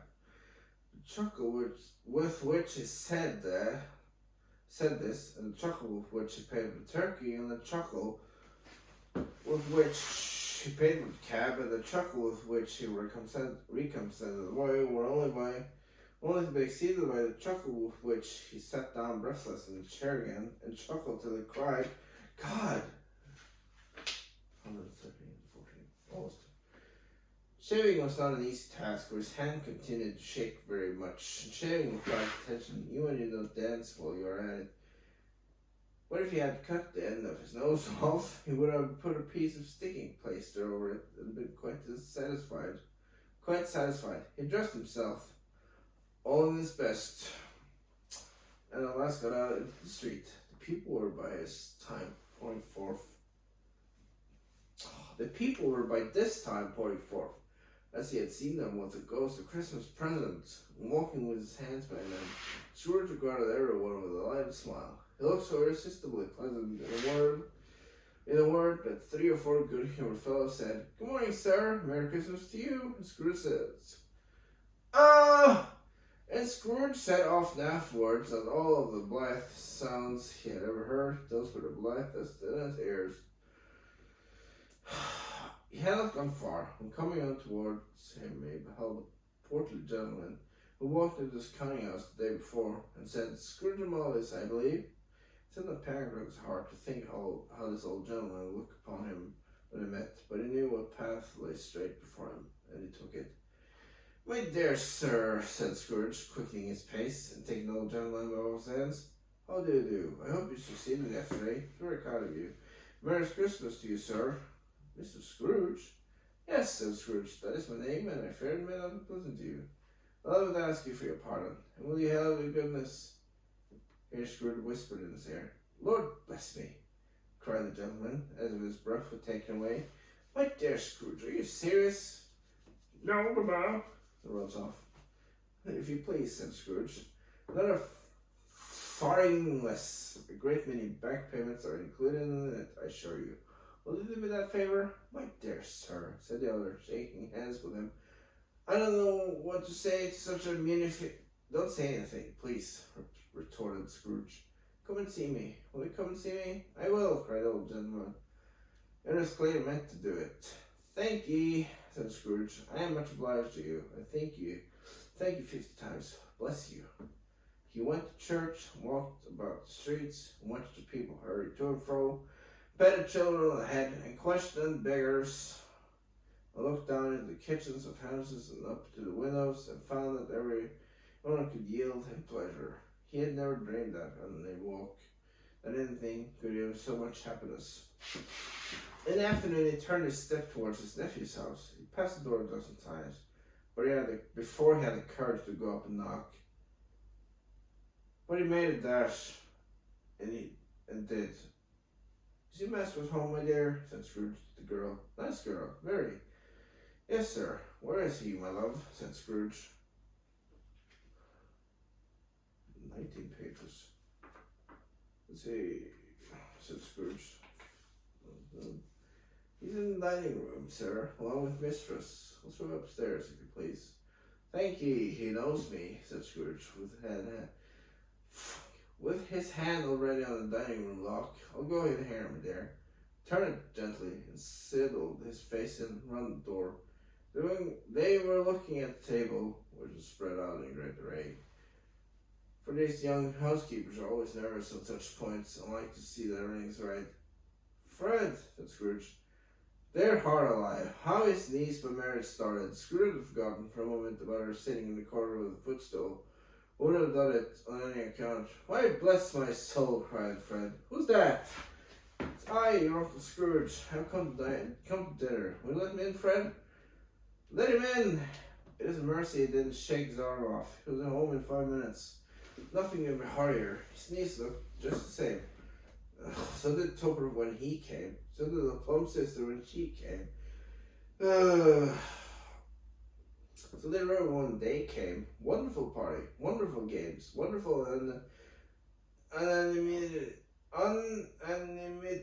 Wonderful happiness. But it was early at the office the next morning. Oh, he was early there. If he could only be there first and catch Bob Crouch coming late. That was the thing he had set his heart upon. And he did it. Yes, he did. The clock struck 9. No Bob. 15:15. No Bob. He was full 18 minutes and a half behind his time. Scrooge sat with his door wide open, that he might see him come into his tank. His hat was off, but before he opened the door, his comforter too. He was on his stool in a jiffy, driving over his pen as if he were trying to overtake 9 o'clock. "Hello," growled Scrooge in his accustomed voice. as near as he could feign it. What do you mean by coming here at this time of day? I'm very sorry, sir, said Bob. I am behind my time. You are? Repeated Scrooge. Yes, I think you are. Step this way, sir, if you please. It's only once a year, sir, pleaded Bob. Pay from the tank. It shall not be repeated. I was making rather merry yesterday. Now I'll tell you what, my friends, said Scrooge. I'm not going to stand this sort of thing any longer, and therefore, he continued, leaping from his stool, and giving Bob such a dig in the waistcoat that he staggered back into the tank again, and therefore I'm about to raise your salary. Huh? Bob trembled, got a little nearer to the ruler. In a momentarily after knocking Scrooge down with it, holding him, calling to the people in the court for help in the straitjacket. "A Merry Christmas, Bob," said Scrooge, with an earnestness that it could not be mistaken, as he clapped him on the back. "A Merry Christmas, Bob, my good fellow, that I have given you for many years. I'll raise your salary, endeavour to assist your struggling family, and we will discuss your affairs this very afternoon over Christmas bell smoking bishop, Bob. Make up the fires, and buy another coal scuttle before you dot another eye, Bob Cratchit." Scrooge was better than his word. He did it all and infinitely more. And to Tiny Tim, who did not die, he was a second father. He became as good a friend, as good a master, and as good a man as the good old city knew, or any other good old city, town, or borough in the in the good old world. Some people laugh to see the alteration in him, but you let them laugh, and little heeded them, for he was wise enough to know that nothing ever happened in this globe for good, at which some people did not have a fell of laughter in the outset, knowing that such as these would be blind anyway. He thought it quite as well that they should wrinkle up their eyes and grins as have the malady in less attractive forms. His own heart laughed, and that was quite enough for him. He had no further intercourse with spirits, but lived upon the total abstinence principle ever afterwards, and it was all said of him that he knew how to keep Christmas well. If any man alive possessed the knowledge, may that be truly said of us and all of us. And so, as Tiny Tim observed, God bless us all, everyone. There's a picture of that in here too.